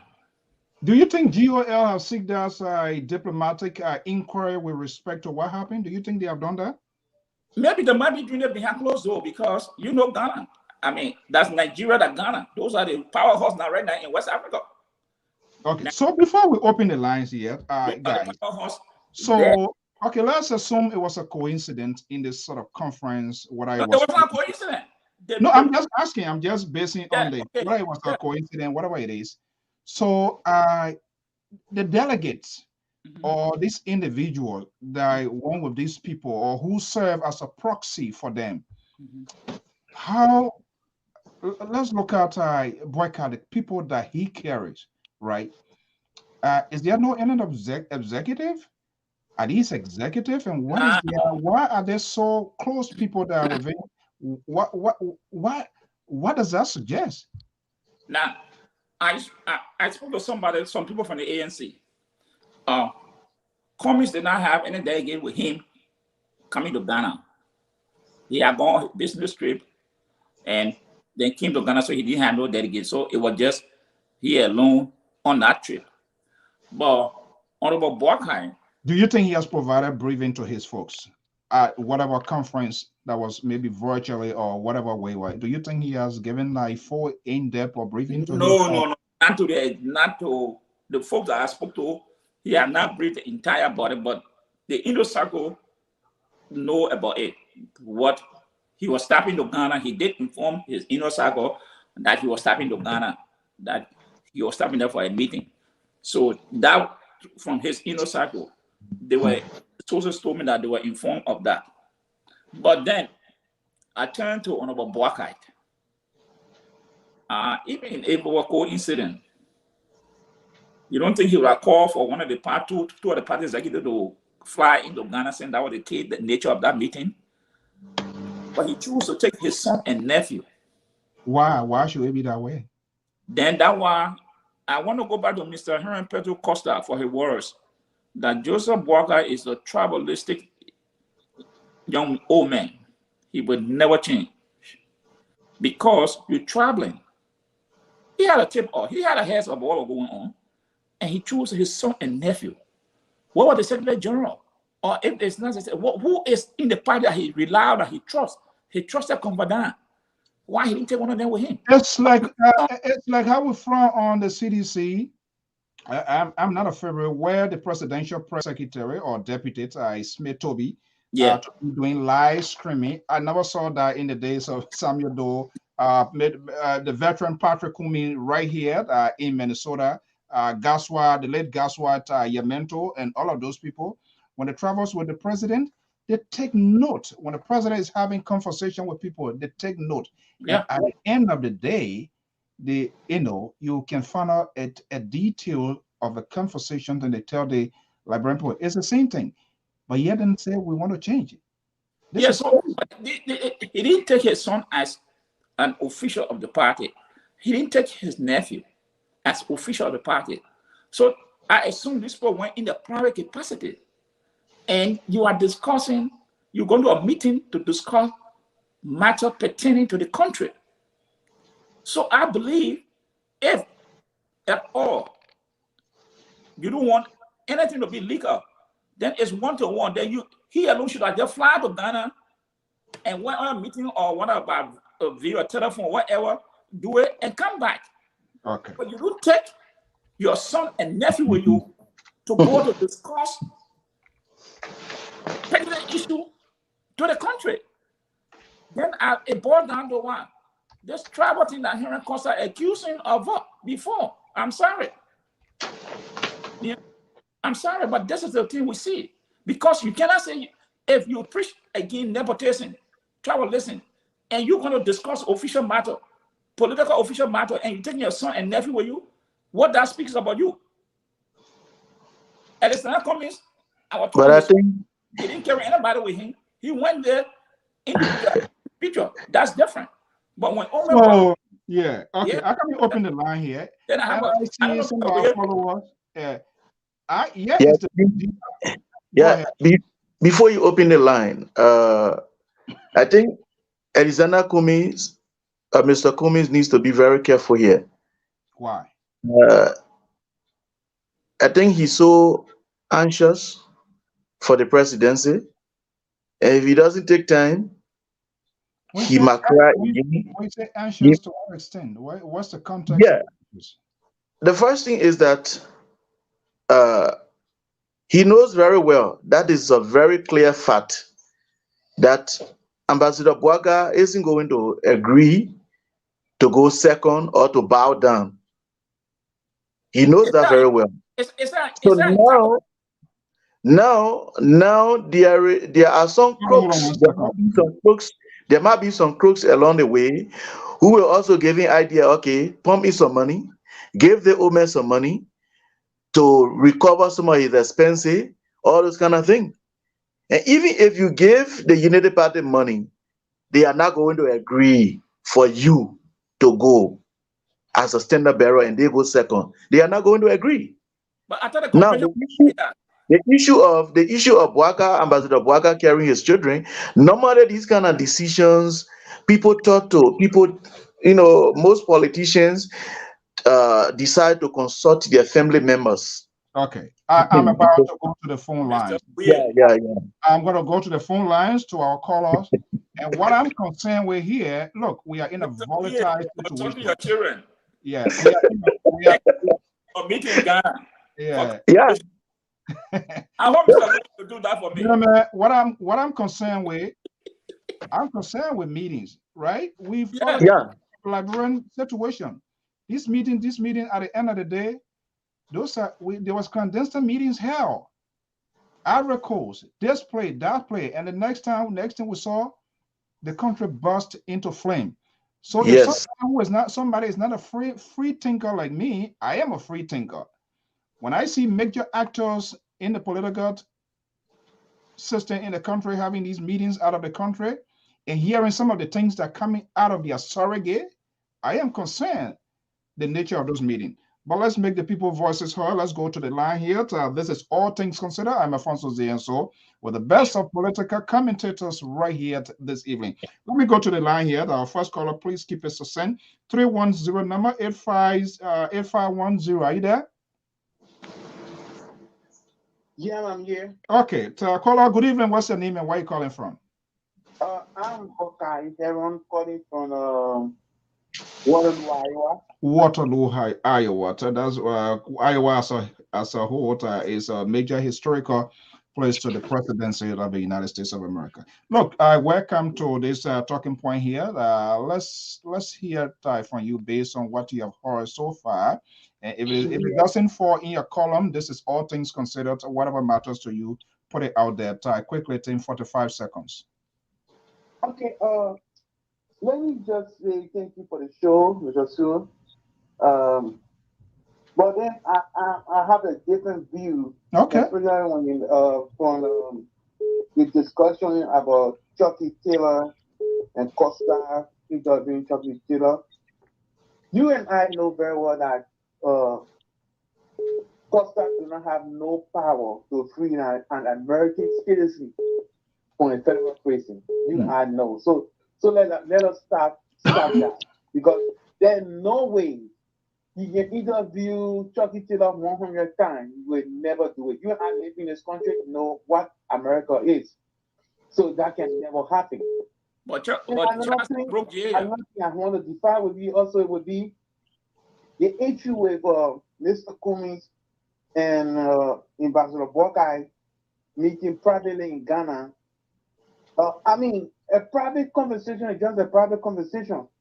These people are never associated with war. Mr. Cummings never associated with war. No. That's hold on right there. No. What I was saying, why you were just saying, I was trying to come in there. What you were saying that our conflict started from people meeting in Ghana and then all of a sudden it bust up, or meeting Africans and it bust up. Is it not a fact? That's a fact. But I can tell you two individuals we're talking about. No, listen. People of peaceful mind. Not yet. Well, you can tell me. Yeah, you can tell me you're entitled to your view. But to the second point, we never say here, nobody suggested is what his name said, Costa, or is I'm taking the holistic approach. What is the purpose? What is the intent of this whole interview? That's what I'm looking at. But thank you so much for your opinion to express. Let me go to this number here, 267 number, try 4225. Caller, what's your name and where are you calling from? This is Hamilton. I'm calling from Lebanon, PA. Oh, okay. Mr. Zilit, welcome. That told you guys because of Okay. So hold on. Okay, go ahead. Conversation, and I just want to talk on the issue of Cummings and workers meeting in Ghana. I think what George is kind of really into the whole stuff, and he's, I'm sorry that he's not being objective in his his input into whatever that went on. I tell you, look, Waka is a heavyweight candidate for the coming election. For me, my take is this. the easiest and the best way to the presidency for coming is through Baka. If he can just go as VP, that would be the easiest way and the quickest way to the presidency. Other than that, Wait, you say when Coming goes at VP? Now, I think he knows the way that Baka has, the why the Evaluation meeting was initiated by. In fact, behind the whole thing was Ali White. All right. Ali White was behind the whole thing also to try to say they could give Waka some money and what's. And let me let you know, Waka is not the first time. So Alan, hold on one second. Is that what you are hearing? Alan Way initiated it to get to give Boyka some money? Get money to just well because you say well, get to forget it and get himself out. That's the whole thing. And I tell you, it's not the first time. Even when Walker was fired VP to Ellen before the second term, I was told not by somebody else, even his wife, because we're very close. I mean, we're close to, even a kinsman, they offered Walker some good money to just resign, and he refused. Now, so all these things are playing. My thing is, let me tell you, coming into check break and see and try to look at the spirit of okay. So let's do it this way. You are all contributors who are going to keep you on the line. Let me go to these other people and to make their point, and then we can do it. Come on, are you there? Yeah, I'm there. Okay, so yeah, everybody want to be in the photo. Well, Boyka still want to be in the photo. Cummins want to be in the photo, but you've been following the conversations. Let's hear from you. Yeah. First of all, the first information here is about this Chucky Taylor issue. Chucky Taylor is serving, I think, somewhere here. 97, right. Yeah, so a interview that was conducted both by BBC and Henry Costa. Costa, well, I don't know the reason that he chose to conduct that interview, but I don't think they were making it kind of different in the case of Chucky. Chucky was still the rest of his life over there. If he's lucky, he will come out at the time the term will be over. If not, he'll die in prison. So it will make any difference.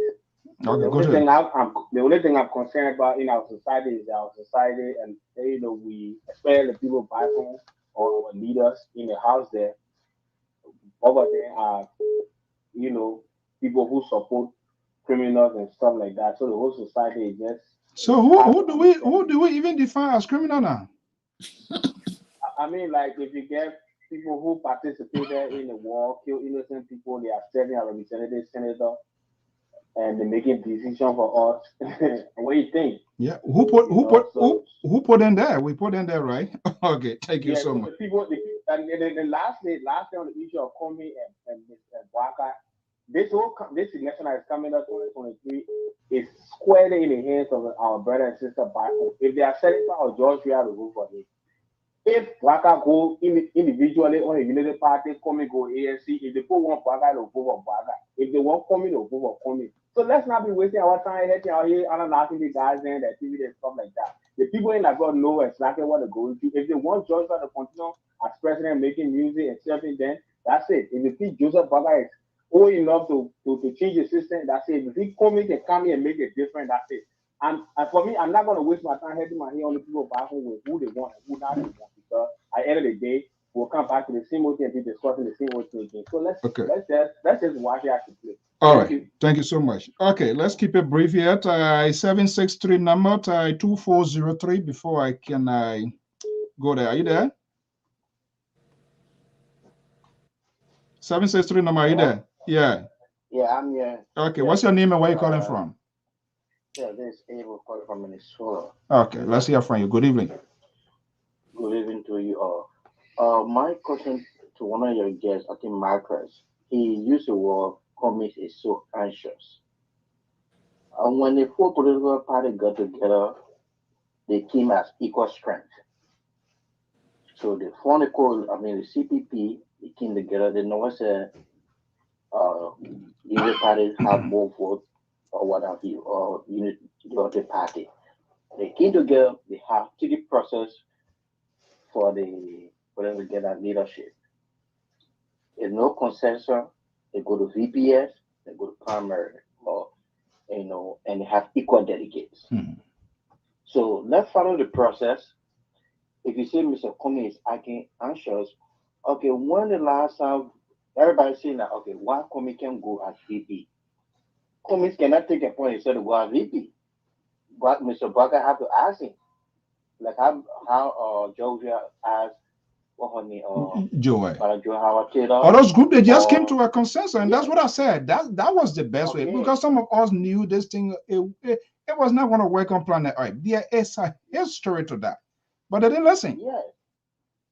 So then people can be saying, well, let Cummings go as VP. Okay, if Cummings say he go as VP, yeah, the American over there is alleged as, she's going as VP. So how Okay. Mr. Cummings can go as VP? No. So those are saying Cummings should go as VP. They should be asking Mr. Barker to select one of those people to go as VP.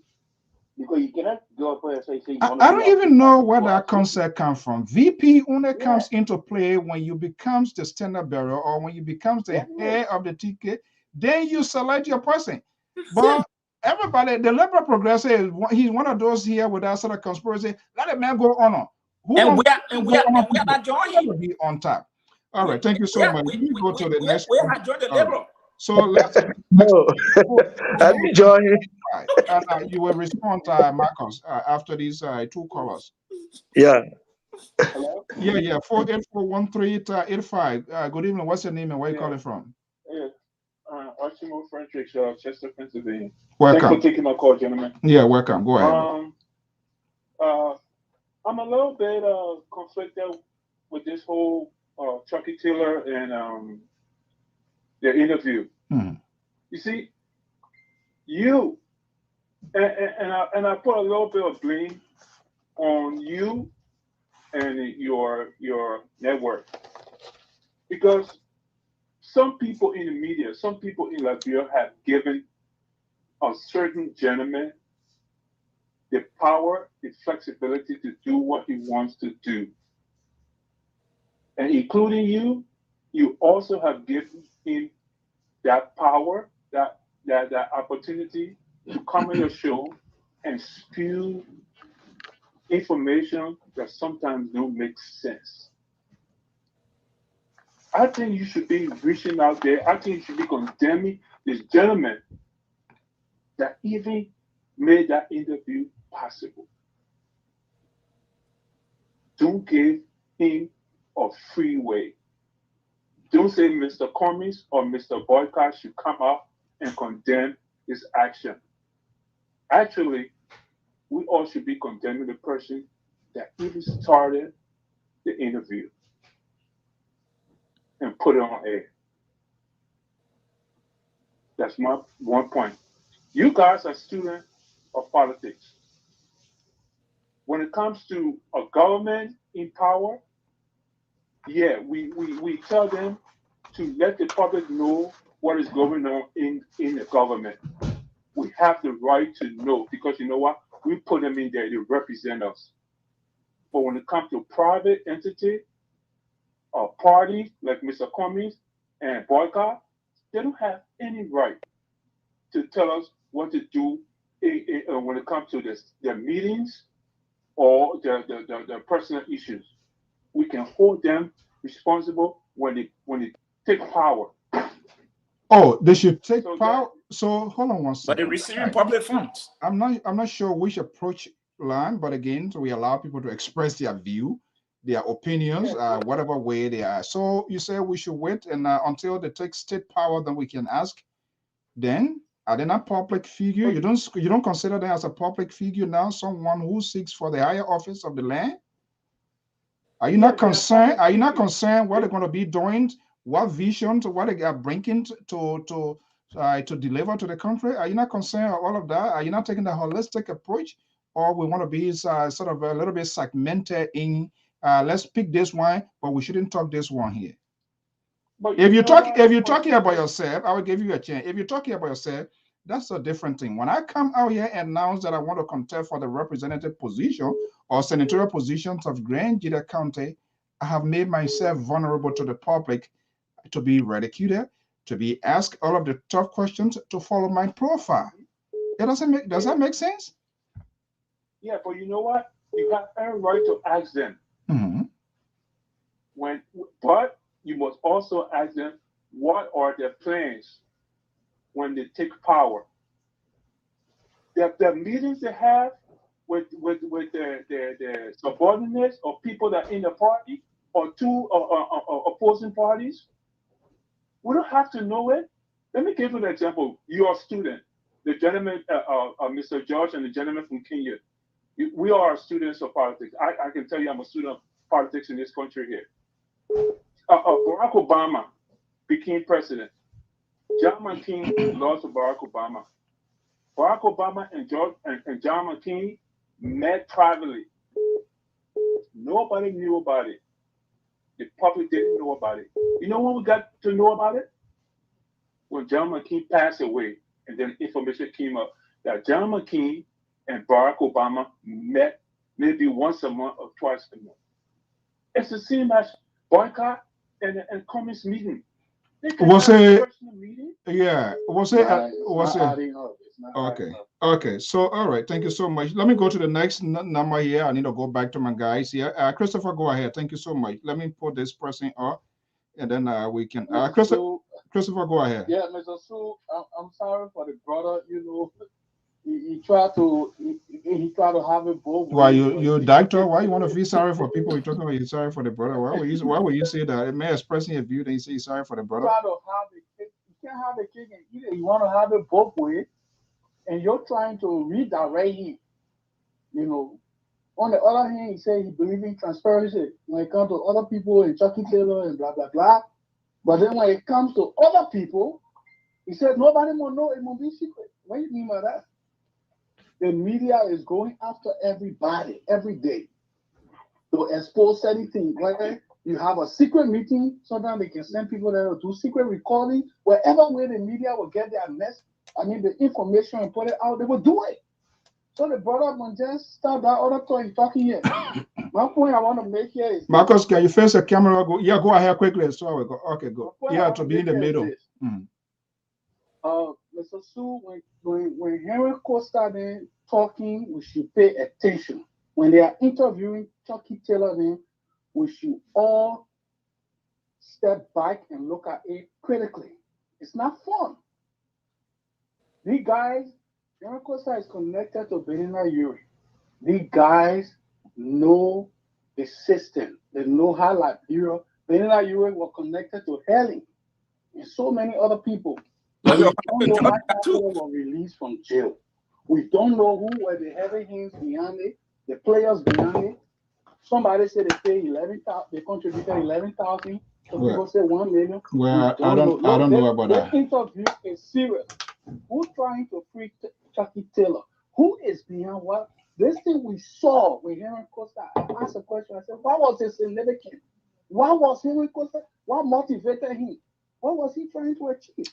Okay. You know, what this guy, is he looking for ratings? No, but there's something on this thing. All right. Thank you so much. And let's keep asking. Thank you very much. Well, so these are the exploratory process we are in now. Okay, let me go to 605 number 9701, then 43 before I go back to my guys, and then we'll pause the call. 605 970. Yes, Mr. So thank you. Alex Nimla calling from Sufa, South Dakota. Oh, Mr. Nimla is one of our, I would say, prime time follower yet. Thank you for tuning in here. Let's see, what am I doing wrong here, or what is LPR doing wrong this evening? Can't indict, or let's see. Especially like to the panel, not Mr. George. Now, you know, like usually people continue to talk about Mr. Comey, how Mr. Comey is greedy. He abu for the presidency. But then I don't know if they decided to forgetting how long Comey has served in a position, that we have somebody that's over 30 years plus, which Joseph Boakai, but Joseph Boakai is not greedy. He's not greedy. A man who wants to serve the people, and people come in to say, "Oh yes, Mr. Kumi is greedy. If he don't, this is the only way he has to go to serve as vice president on Joseph Boakai. That's the only way that Liberian people will be able to recognize him." So now that's how we taking Liberia to. This is the comfort. The topic now we're carrying about Liberia. That oh no, because the person is older, and because if we talk about somebody older, then people Mike or Donald Sanders, then Kennedy, Barack Obama not going to be president for the United States because people he been running after this before even Barack Obama was born. But United States, it was an idea. So the idea to bring oh yeah, they make Abu General say come now serve in a position in Liberia that for 20 years or 30 years, and now he's still forcing himself. But then we have a vice president who been there for 30, let's say 36 years, 34 years. But then they are not seeing they are not saying oh this man is Abu, but the man who asking that want to serve the people, and they coming back to come tell all that oh come Abu and let him bring his money with his money. That's his money. So if you think you can work hard and what you believe in to put your money into it. That's your opinion. All right. Thank you so much. Let's talk what we're doing. Now we should talk about idea. Right. How Liberia will move forward. Unfortunately, that's not in the discussion. Power. When you ask yourself, you say, oh yeah, during within trouble time, he will have agricultural minister. But then when we gave him as a vice president, the agricultural minister all those stuff we saw, nothing we saw that came up. Okay, my man. Thank you. Let me go to this. Thank you so much. Yeah. Okay, let me go to Canada where Justin Trudeau is standing by here to see what Prime Minister Trudeau wants to say. Caller, good evening and welcome. Thank you for being so patient. 437 number 3219. Hello, sir. I'm actually calling you from Seattle, Washington. Oh, Seattle, Washington. But it's my work number, yeah. But, okay, at least Benjamin. Yeah, my name is Benjamin Kopafania. Okay. I want to introduce myself to your guests and to your audience. I will be contesting for the presidency in Liberia come 2023. But I called because you will be contesting. I would love to have a conversation with you. What a major announcement here. Let me tell you why I called. My brother, you made an interesting point that triggered me. You talk about the plans of the people who are contesting for public office. You see, it bothers me. It bothers me, and this is something that the media should kind of pick up. These people coming, Boakai, they are contesting for public office, but they have not publicized any documentation in terms of where they intend to carry Liberia. And my brother, I will tell you this, we have literally a year and a half before that election. These people have there's nowhere we can go. And they are telling us they're still in consultative meetings. Can you imagine? They're still discussing. It cannot be that way. But let me tell you this. You can go to my website, www.kofa2023.org. That's KOFA2023.org. What I'm trying to say is that when we intend to lead people, we must have a blueprint. We must have a sense of direction. Mr. Kofa, it's not enough to say George Weah is bad, George Weah is corrupt. Fair enough. What are you going to do? What kind of alternative are you going to provide the Liberian people? But we can't just be talking like there's all drama, there's all intrigue, there's all subterfuge, CPP this, that. Okay, what are these people going to do to improve the conditions of Liberia and Liberians? These debates are the ones that we need to have. Unfortunately, we're sliding down towards an election, and these people are saying nothing. And at the end of the day, I hope that I will be the one to win that election. Okay, let me hold you. Let me hold you right there, because I'm not a good friend to politicians. All of you for the deceptions and those sort of watering down things here. But do me a favor. You have this number, right? I want you to text your name because there are a lot of numbers here, And I would love to put a ring up here in the note match commissioner to referee conversation here. Let's see what you have in your closet for us, for our country. How's that? Well, I will do that. Let me just say this before I leave you guys. I will text you everything you want. You know, we talk about agriculture, security, creation of jobs and education. And let me say the most important part. Look at the recent budget that was passed. Look at the recent budget. I issue a statement on that. Cummings said nothing. Walker said nothing. That budget is a total failure. The budget will literally do nothing for the Liberians. So you are bringing the Kofa, Mr. Kofa, you are the one that bringing the deliverable for Liberia, right? What I'm saying is when we say we want to contest for offices, we have to give the people our plan and our agenda so the people can actually debate and dialogue it. And they can tell the clear line in terms of differences from what is transparent. Okay. Because we cannot say what we want to help, like we want to change things like this, but we're not telling Liberians what we want to do. There are no documentations. And these people are just talking, but just going all over the place. And at the end of the day, the Liberian people would not make informed decisions. Okay. Mr. Kofa. This is critical. Mr. Kofa. Mr. Kofa. I want to thank you for stepping up in the gap, probably to fill in the leakage that is ongoing. But do mean this. Text me those information. So we're going to set up a time here. And I think that will be a fascinating conversation as to how you arrive at this point, what prompted you, and now we're going to get a little bit insight of your own agenda for the country. Every Liberian has the right to contest, but our concern, the authenticity they bring to the discourse and the issues at hand to discuss. So the invitation is yours. Just send me the information, believe me or not, and we're going to have a beautiful show here. Thank you so much. Thank you very much. I appreciate your show and I appreciate your audience. Thank you. Have a good evening. All right. Thank you. Okay, let me go to Mr. Zilli. Yeah. Okay, I said this. I made this prediction here. We're going to see the list of the presidency. Like my own district now, I'm hearing about 26 people are contesting for one seat. Only one person can occupy that. So the presidency is going to go over the roof as well. There's a guy on my job said to a young kid, he said he wants to be president of the Republic of Liberia.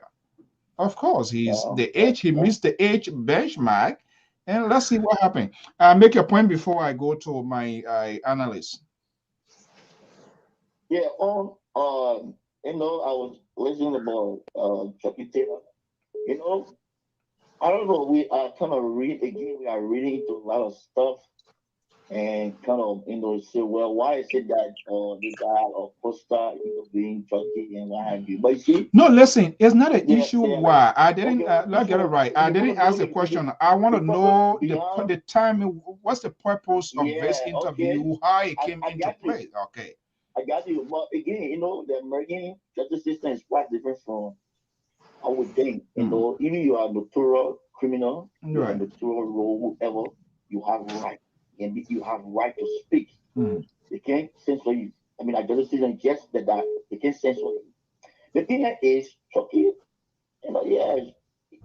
I mean, there are a lot of issues people talk about. For me, honestly, I never felt the war was out of Liberia when all this stuff was going on in Ghana. So, but I heard all those news and what have you. Again, it is with us, the Liberians. We need to stand up for justice. Okay. We need to stand up for justice. If we sit back, because right now, it's only a tradition of the American government, not Liberian government. Right. So whatever they can do here, if you get a good lawyer and the police case and then they free, that's it. You can't do anything about it. Unless you embody as a government or let the TRC and all the recommendations whatsoever, let it be looked into and then be careful to the letter. Okay. But until we do that, I tell you, all these things we are experiencing, because I cannot think about the situation in Liberia. I ask myself, why did we go to war? What are the root cause? That's a different. That's a different question, Brigil. We are going to get the subject. We're going to the outcome of the war. Why should we are getting the? We want to go back to the root cause of the war. Are we repeating the same old thing? Let me see them. Let me see them. Rhode Island number that calling here. Yeah, go ahead. Because I'm clear if we We deal with all these things, and then we still going back to the same old reason why we went to war. My brother will go back to war again. Okay. All right, my man. Thank you so much. Okay, let me come here with this Rhode Island number being by 401 number 7150. Are you there? Yeah, hello? Yeah.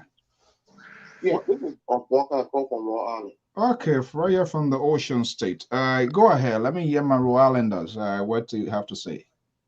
Yeah, I listened to the panelists and you touching key issues in our country, and I think when you guys bring all these topics, it's very important now. You make it so large that you can touch everything. If you're discussing Boga and for me concerning Liberia, it's good for you to discuss it on one day. If you discuss the TRC and it's happening, you can discuss it one day. But and let me give my opinion on my take on the TRC when it comes to Turkey issue.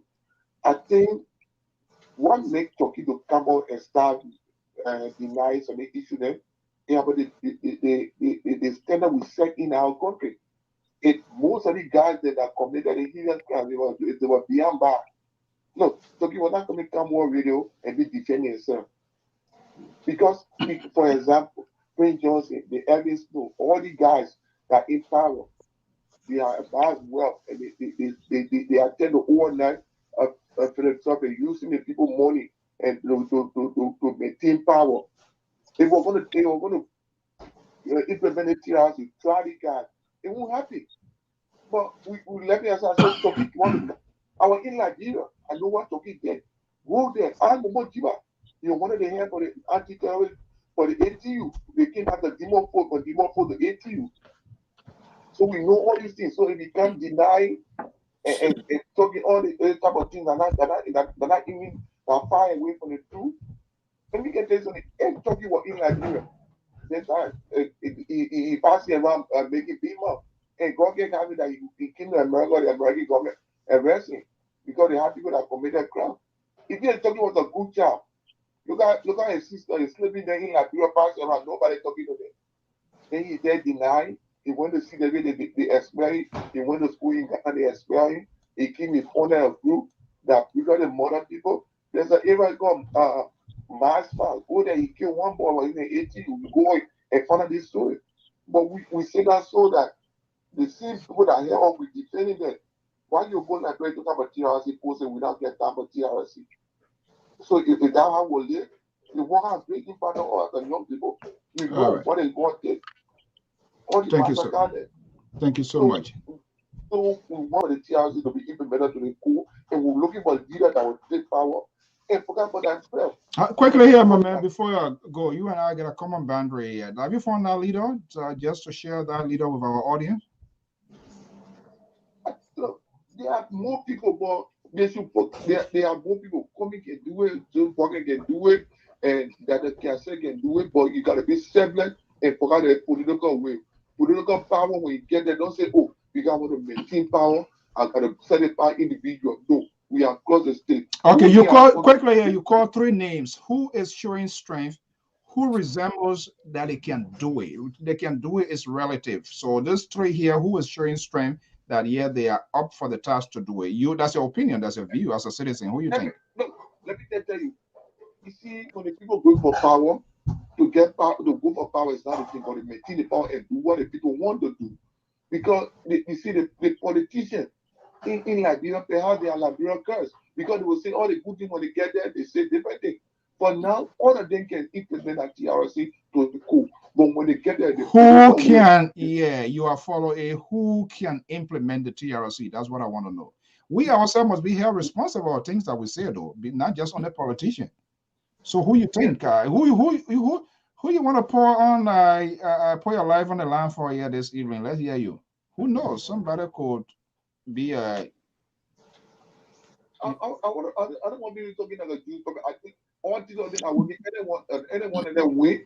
They can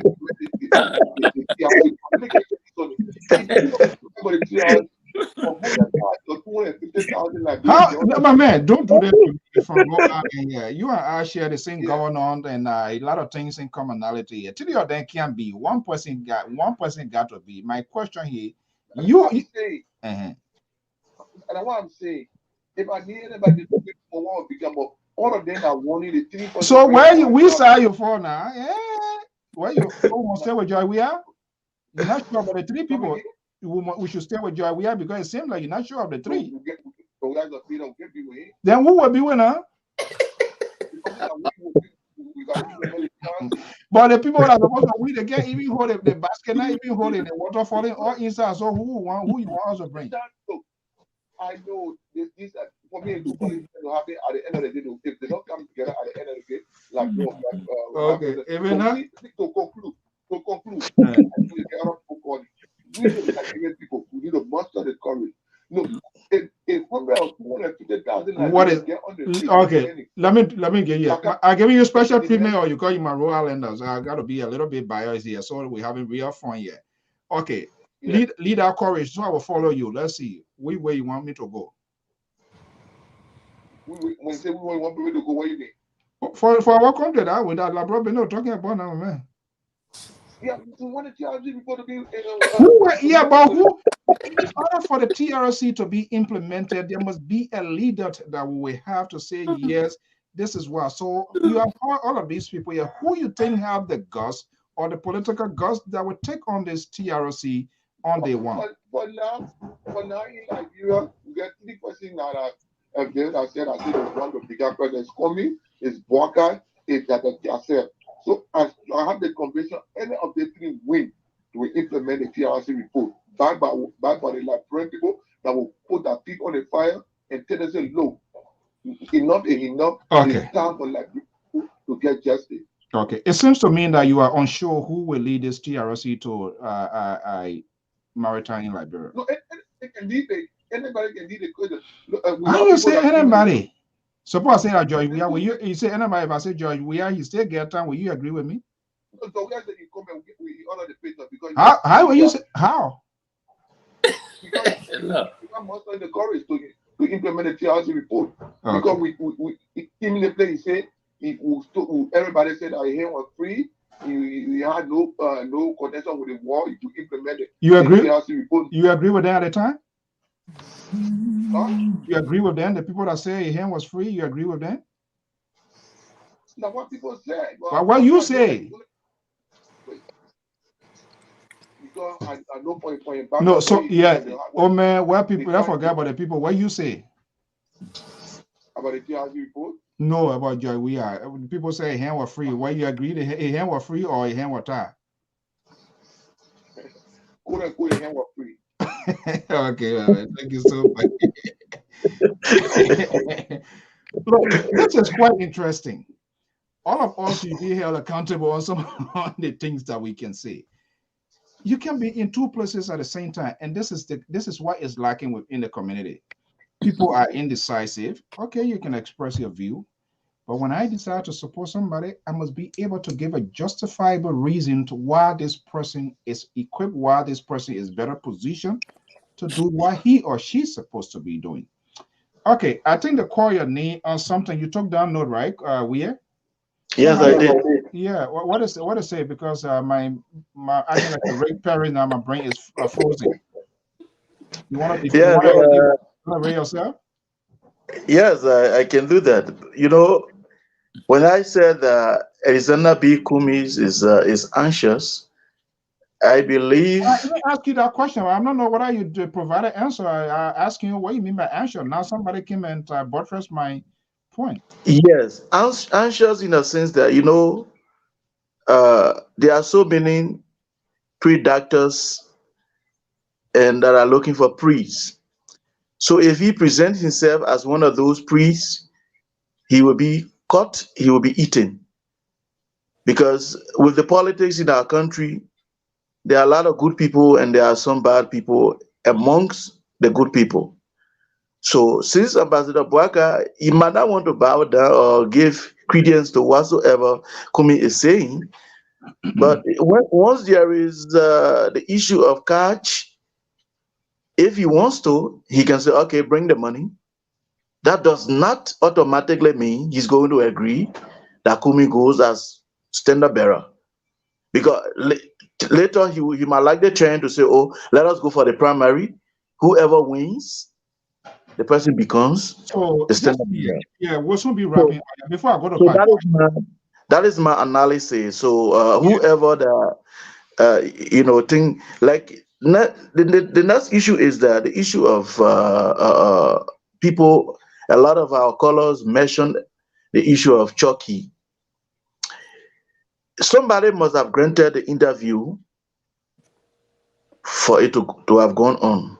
All those things we have to understand, all these intricacies. I mean, how it happened, who granted the interview, and why.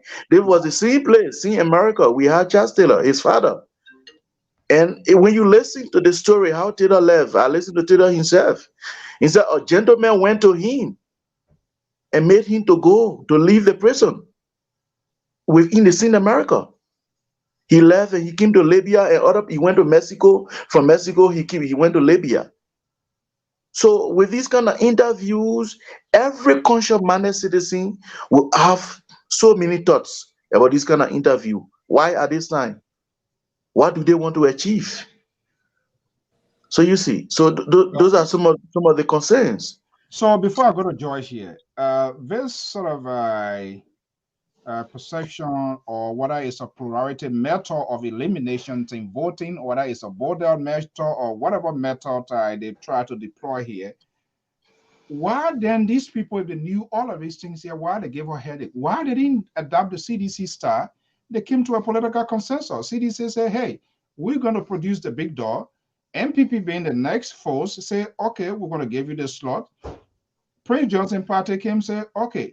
So the worker out there, it was all done. So for people to come out now, even our own liberal has been the one to kind of get this thing out here.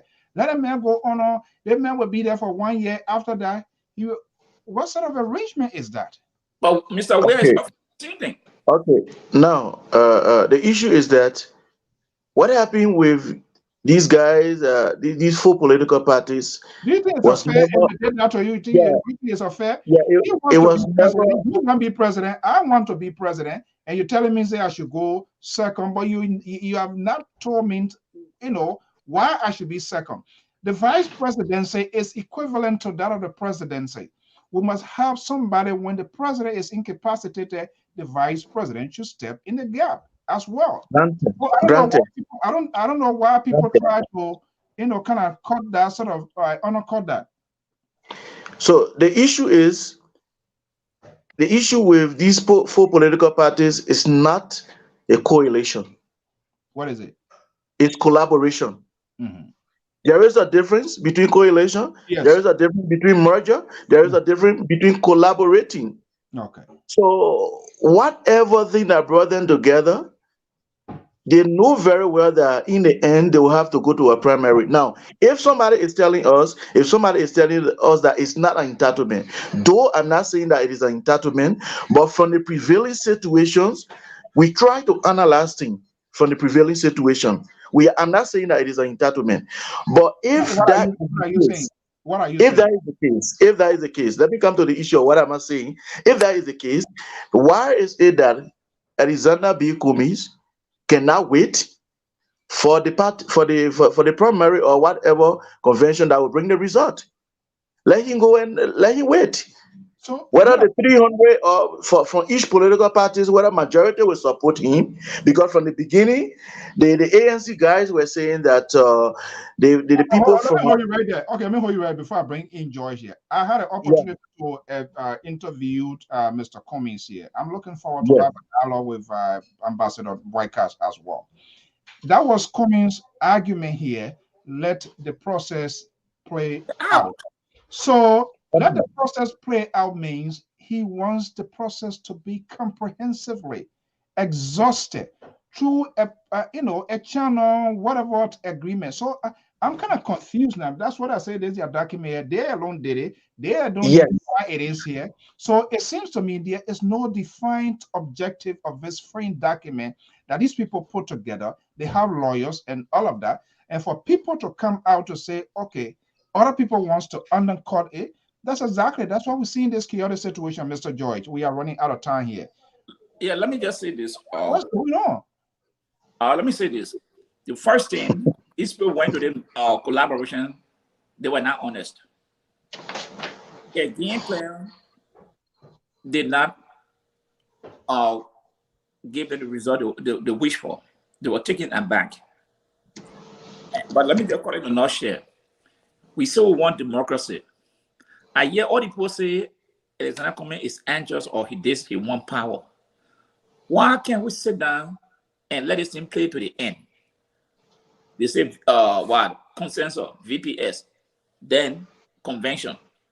Why can't we just let the thing play to the end, to the convention? Alexander Cummings has said on the show here that look, let's go through the process. It will get to the convention, and the Liberian people say Joseph Boakai is the man who won. I will support him. He has said, he said on our network, and we talked to him. He said it. But the Boakai folk are saying, Cummings must go as vice president. How can Cummings go as vice president when you people have not gone through the process? So it means that you people want to undercut the democracy. You gotta be on top, and that is at the will and pleasure of the United Party to select they want to undercut the supporters, and the United Party want to undercut the democracy by asking that Cummings must go as vice president. But it's not what the collaboration said. Vice president are selected by the standard bureau of any institution that who win that title. It's not the people to come to say consensus, oh, let the man go as vice president. It was not like that. It's pair of 310 delegates. Each of them should go. But when I said that they were not sincere, they came with the understanding that Alexander Cummings as a newcomer will not buy his way through the process. And now he are taking them by surprise. The European now, he nowhere now to be found. It's in a limbo. So because their plan was when the European people from day one said, hey, we're supporting Boakai. So now it was Alexander Cummings now, and the Liberty Party now was just going to go to Boakai. It was over. That was the game plan. Now the turmoil all over. Alexander Cummings now, I will say this, Mr. So I told you the last on this platform. If they go to that convention, Alexander Cummings will win that convention. I'm telling you, mark my word today. If they go there, he will win it. And it's just simple. Alexander Cummings will maintain his 310 delegates. That I can assure you. The Liberty Party, out of 90% will go to Alexander Cummings. The United Party is split. They don't want to admit it. The early wing of that party will not vote for Joseph Boakai. The early wing. Okay. Can I come in, Pa Joyce? They don't want to believe it. But yeah, that's the picture I'm giving you. Yeah, Pa Joyce, you know, you have to be fair in your analysis. Why are you saying that the United Party partisan, they are not secting? There are people who have problems with voting for Ambassador Boakai, but you have not said to us that the ANC, they are also split. There is also split in ANC. Let me come to this point here. I'll be compared. Let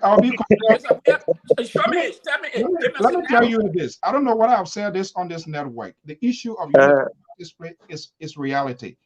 Joseph Boakai told Helen Johnson Sirleaf that he was not going to guarantee her protection. Of course. All over the world. That even we're going to prosecute. That's how Helen Johnson took George Weah to Bangor conference, and there was a big political deal that has not gone away from Helen Johnson Sirleaf. Helen Johnson Sirleaf's wing of the Unity Party, those are the people that have the cash. And Helen Johnson Sirleaf is well grounded within the politics of Liberia. You listen to the Boakai town hall in Philadelphia. We did a relay, and some of the people say we are divided. So that cannot be ignored. If Helen Johnson Sirleaf, that's why the old man went to that sort of to do that birthday greeting to the old lady, all of that. The background within Helen Johnson Sirleaf, Helen Johnson is an unforgiving person when it comes to politics. She is not willing to leave that country with a $5 million from the Ibrahim war to go in exile where it can just go overnight. So she's looking for political accommodation. Her son squandered, broke down to Nuka. All of those things hangs over her. Helen Johnson Sirleaf is well seasoned, is well grounded, and not just only that, she's also looking at the possibility whoever becomes the next president, whether she will be also be indicted as a former president of the Republic of Liberia. Politicians are always looking for political shelter over their rule. It's normal. We're seeing that happen. So if anybody who thinks that the Unity Party is not divided, it's a complete illusion, and they are just not following the story of the day. Pa George, go ahead. So that's why I'm making my brother, Mr. Will say, I'm not making fair analysis. He said there's a power within the ANC, and I have not seen that power not playing out within the ANC. From what I can see now, the ANC, you can speculate fine, but what I see from the Unity Party is glaring. The last time they accused the chairman, what they got, they accused him the other day. Yeah, they accused him. So you can see there is split within the party. But the Ellen Johnson supporters in that party are very quiet. They are not. Why is the whole thing you said there was an investigation? I mean, these people are making people to have apprehensions of their sort of leadership style they're going to have in Liberia under their presidency. We frowned on endless investigations with a result. There was a committee set up. What becomes the outcome of that investigation report? Well, Mr. Boga is the chairman. He had not spoken on that issue. Do you know the outcome of that, Mr. Weir? Yeah. Which outcome concerning the fingering? Yeah, the fingering. The fingering. I think when they were reading the final report in that meeting, Arizona Bill committees walked out of the meeting concerning, but it was something that, no one can give credence to whatever they were reporting, because how can you accuse me, the three accusers, then they call you to a meeting and they want to indict you, No, so it's nothing that we can give credence to. But what I'm saying is that the ANC, the guys from the ANC and the likes of Pat George shouldn't rely on the issue of Kumi's integrity and Kumi is a young man, because the issue is, even Madam Sirleaf herself is not even sure of any politician that will protect her 100%. So it's clear, because the guys who are coming, even the Bwaka, the Kumi has always made it clear that he stand on corruption. It remains unwavering. It remains unbending. Okay, before we go here, I tell you, politicians, seasoned and grounded politician works out deal. Why you think 5 major positions were kept when CDC came on board to what they call term as stay on? And these people, we are still seeing they are still embedded, they're still staying on. So the issues of politicians working out deal, they can be there, because if that deal is broken, there's a big backlash as well. So those things, it does happen. Well, gentlemen, time has catch up with us here. So we have 2 Liberty parties now. The Liberal can tell us which of the faction wing of the Liberty Party he belongs to. They get a whole Liberian people. We all confused. We don't know where to go. Maybe I think I need to join Kofa on a party to see. Yeah, but I'm also hearing Unity Party folks in conversation with the new deal, the progressive wing. I don't know what can happen, because I can tell for sure the issue of Nyomlipa is already down the gutter. It's done. Let's get a last and final word for us to go home. Like the first time I ever appear or talk on your show, I told you that the first political party that I ever joined was the ALP, and we know what happened. So we know these guys. We know what they are capable of doing. Good or bad? They always personalize things. They don't like to see smart people around them. They always like to see those guys who will always say yes sir, and don't want to object to their views. Those are the kind of people they want to see around them. So they want to have you like a donkey, right? That's why they wanted to do, even with other people. Even they did it to Lomax. That's how Lomax left. Lomax did not steal money. He never stole money. He never stole money. Loma managed the party. He managed the party until he made. Loma was the one who decentralized, who make sure that ALP have offices and headquarters in all of the counties. You understand? Henry So Costa the said, "Look, first, my money in Nema kind of small oh, money." Henry All Costa right. said, that is Mr. that is a big. We are out of time here. What's the last Yeah, word? okay. Before I conclude, Lomax was on the head of the loan program. The Euro was the head of the loan program. You understand? So how will Lomax steal money when he was not heading the loan program? So we were there and we saw the actualities. We saw what happened. And because they removed Lomax, that's what led to the massive defeat of ALP. Some of us now we can never go back to that party, and we know what happened there. So how be it? The political landscape of Liberia is what I advise for George and other guy and the other people. They have to study the political landscape in Liberia. Do you There consider are a lot yourself of quickly? Do you consider yourself as victims of political bigotries and deceptions in the politics of Liberia? I wasn't a victim, but I saw it coming and I left. I wasn't a victim. Okay. I saw it coming and I didn't want to, create that enmity with other people and then not seeing something Are better you coming. Are you walking fine line this time around? Which way to go or where you going to be? "He was Bronskin, the Liberty No, Party." no, I'm not with Bronskin. I remain, how do we call it, an independent person. I Independent. do not have any political party as we speak. But why Yes, when I say independent, then you blame me with ANC? because I've been following your analysis. I know. I've been Is he an ANC guy? Is he an He's ANC like, guy? See that? yeah. ANC supporter? When I say independent, no, Okay. here, but All right. I said independent, you said no, you ANC. I said, but why you calling me ANC? I said I'm independent. Now you tell me independent. I say, when I say independent party, they say no. Okay, Mr. Joy, go ahead quickly. Your final thought before we go. So thank you. Tonight was a wonderful discussion, and to Mr. Weir and to our wonderful listeners and callers. Look, what we discuss here is all about Liberia, and the issue we raise here is not that we're going against certain people, but we just want to create the discussion so people, when they sit down around the kitchen, they can have something to your honor cover edition. yeah. So yeah, but I hope we the discussion. Interesting. Yes, and I hope we continue the discussion. And I just want to say, the 27th was my daughter's birthday, and yeah, a whole lot of people.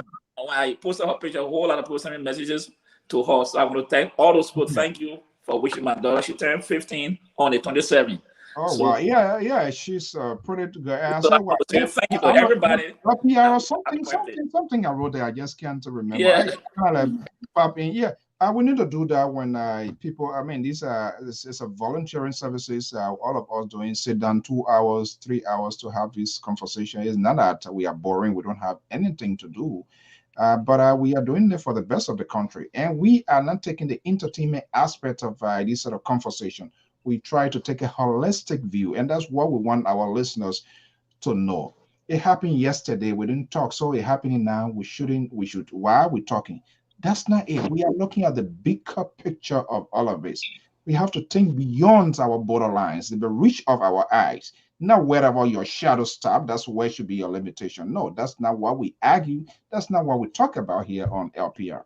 And so the invitation is still up with the coming folks, the boycott folks, and it's true. Some of these conversations, they are dialogue. But usually, when you see these things are playing out in the media, just send a one tweet, a put to a rest. Just one tweet. Our conversation, the conversation continues at certain XY time. We come up with a joint communicate. Boom, it kills it. But when somebody to tell me that is their private business, we shouldn't ask them because they are not on the airflow of the executive mansion or foreign affairs ministry. But yet these people are walking the wall, talking the talk. You're taking public money. Yeah. You're taking public money. You're raising money. Father God be with us. Guys, gentlemen, I want to thank you so much for your time, for your contributions. By God's willing, we're going to be back here, same time, same station here, for more conversation. If you want to be part of this conversation, somebody said they want to be a contributor. We are opening this thing out. But still, it comes to a commitment. That's all about it. We don't have money to pay you. if you are willing, so we also want to have ladies here. So we believe every voice or voices matter into the conversations of Liberia. If you will stand the heat of the people calling you undercover, on top, and this and that, come here. Let's have it. We accept this thing. If they are not offensive, you can call me anything. Oh But when yeah. if I'm part of something, I would never like to be in the backyard, because if you are spectators, you will never be noticed. When you are spectators, you remain spectators. I want to sit on the king's table to have a breakfast or dining dinner. Gentlemen, thank you so much and have a pleasant evening. Yeah, thank you. I wish you would support Kofa. Oh no, I have to. I don't support. I would give Kofa the opportunity to come and say his vision or what he has. But do you know Kofa? Yeah. I think maybe he leading towards Kofa now, because the way he now. I will do a research about him. So why you don't do the research? Why you telling me to support Kofa? Because you don't have anywhere. You need to go somewhere. I know that I'm getting anywhere. I have Liberia.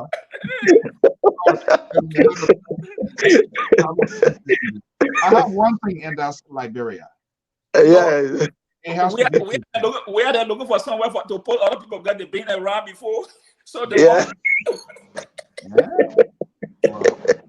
So, this is insane. All right, guys, have a pleasant evening. Okay, guys, our many viewers and listeners, we want to thank you so much for your time this evening. Your comments, your tweets are very valuable to the conversations of Liberia. We don't take anything personal as long as it's not against our own ethics rule here in terms of the civility we intend and will hold up on this network here. It's genuine conversation is what matters. You can be different with me, I differ with you, but we must have that mutual respect and be persuasive in your argument. Unfortunately, this is not even happening within the oppositions, the surrogates, and even within the GOL as well. Be a good listener, and you can be able to make a convincing point. If you do that, believe me, but the deceptions and the dishonesty on the part of their supporters, who always in the tendency of giving justifications of the actions of their political leader, that itself has derailed and killing the country as well. So all of us, we are responsible of the failed system because we are unable to point out the truth, even when one of our own does it wrong. We do not have the political tolerance and guts to say, yes, I support you, but you are on the wrong track. And I must be able to provide counsel to do what is right. Until we all can do that conclusively, Liberia will be a better place. It doesn't matter who is president today, tomorrow, or day after. The system has to be overhauled. We have to change our mindset, our thinking. We need to be in the open box. Don't confine yourself. Don't put yourself where your shadow stops. That's where your thinking want to stop. Take a holistic approach to national issue. In as much you support Boyka, you support George Weah, you support Benina Ure, you support Alexander Cummings, step beyond the borderline and ask some critical questions and be able to have some tangible answers, concrete one, not abstract, for the good of Liberia. Until then, folks, have a pleasant evening. I will see you. Bye-bye.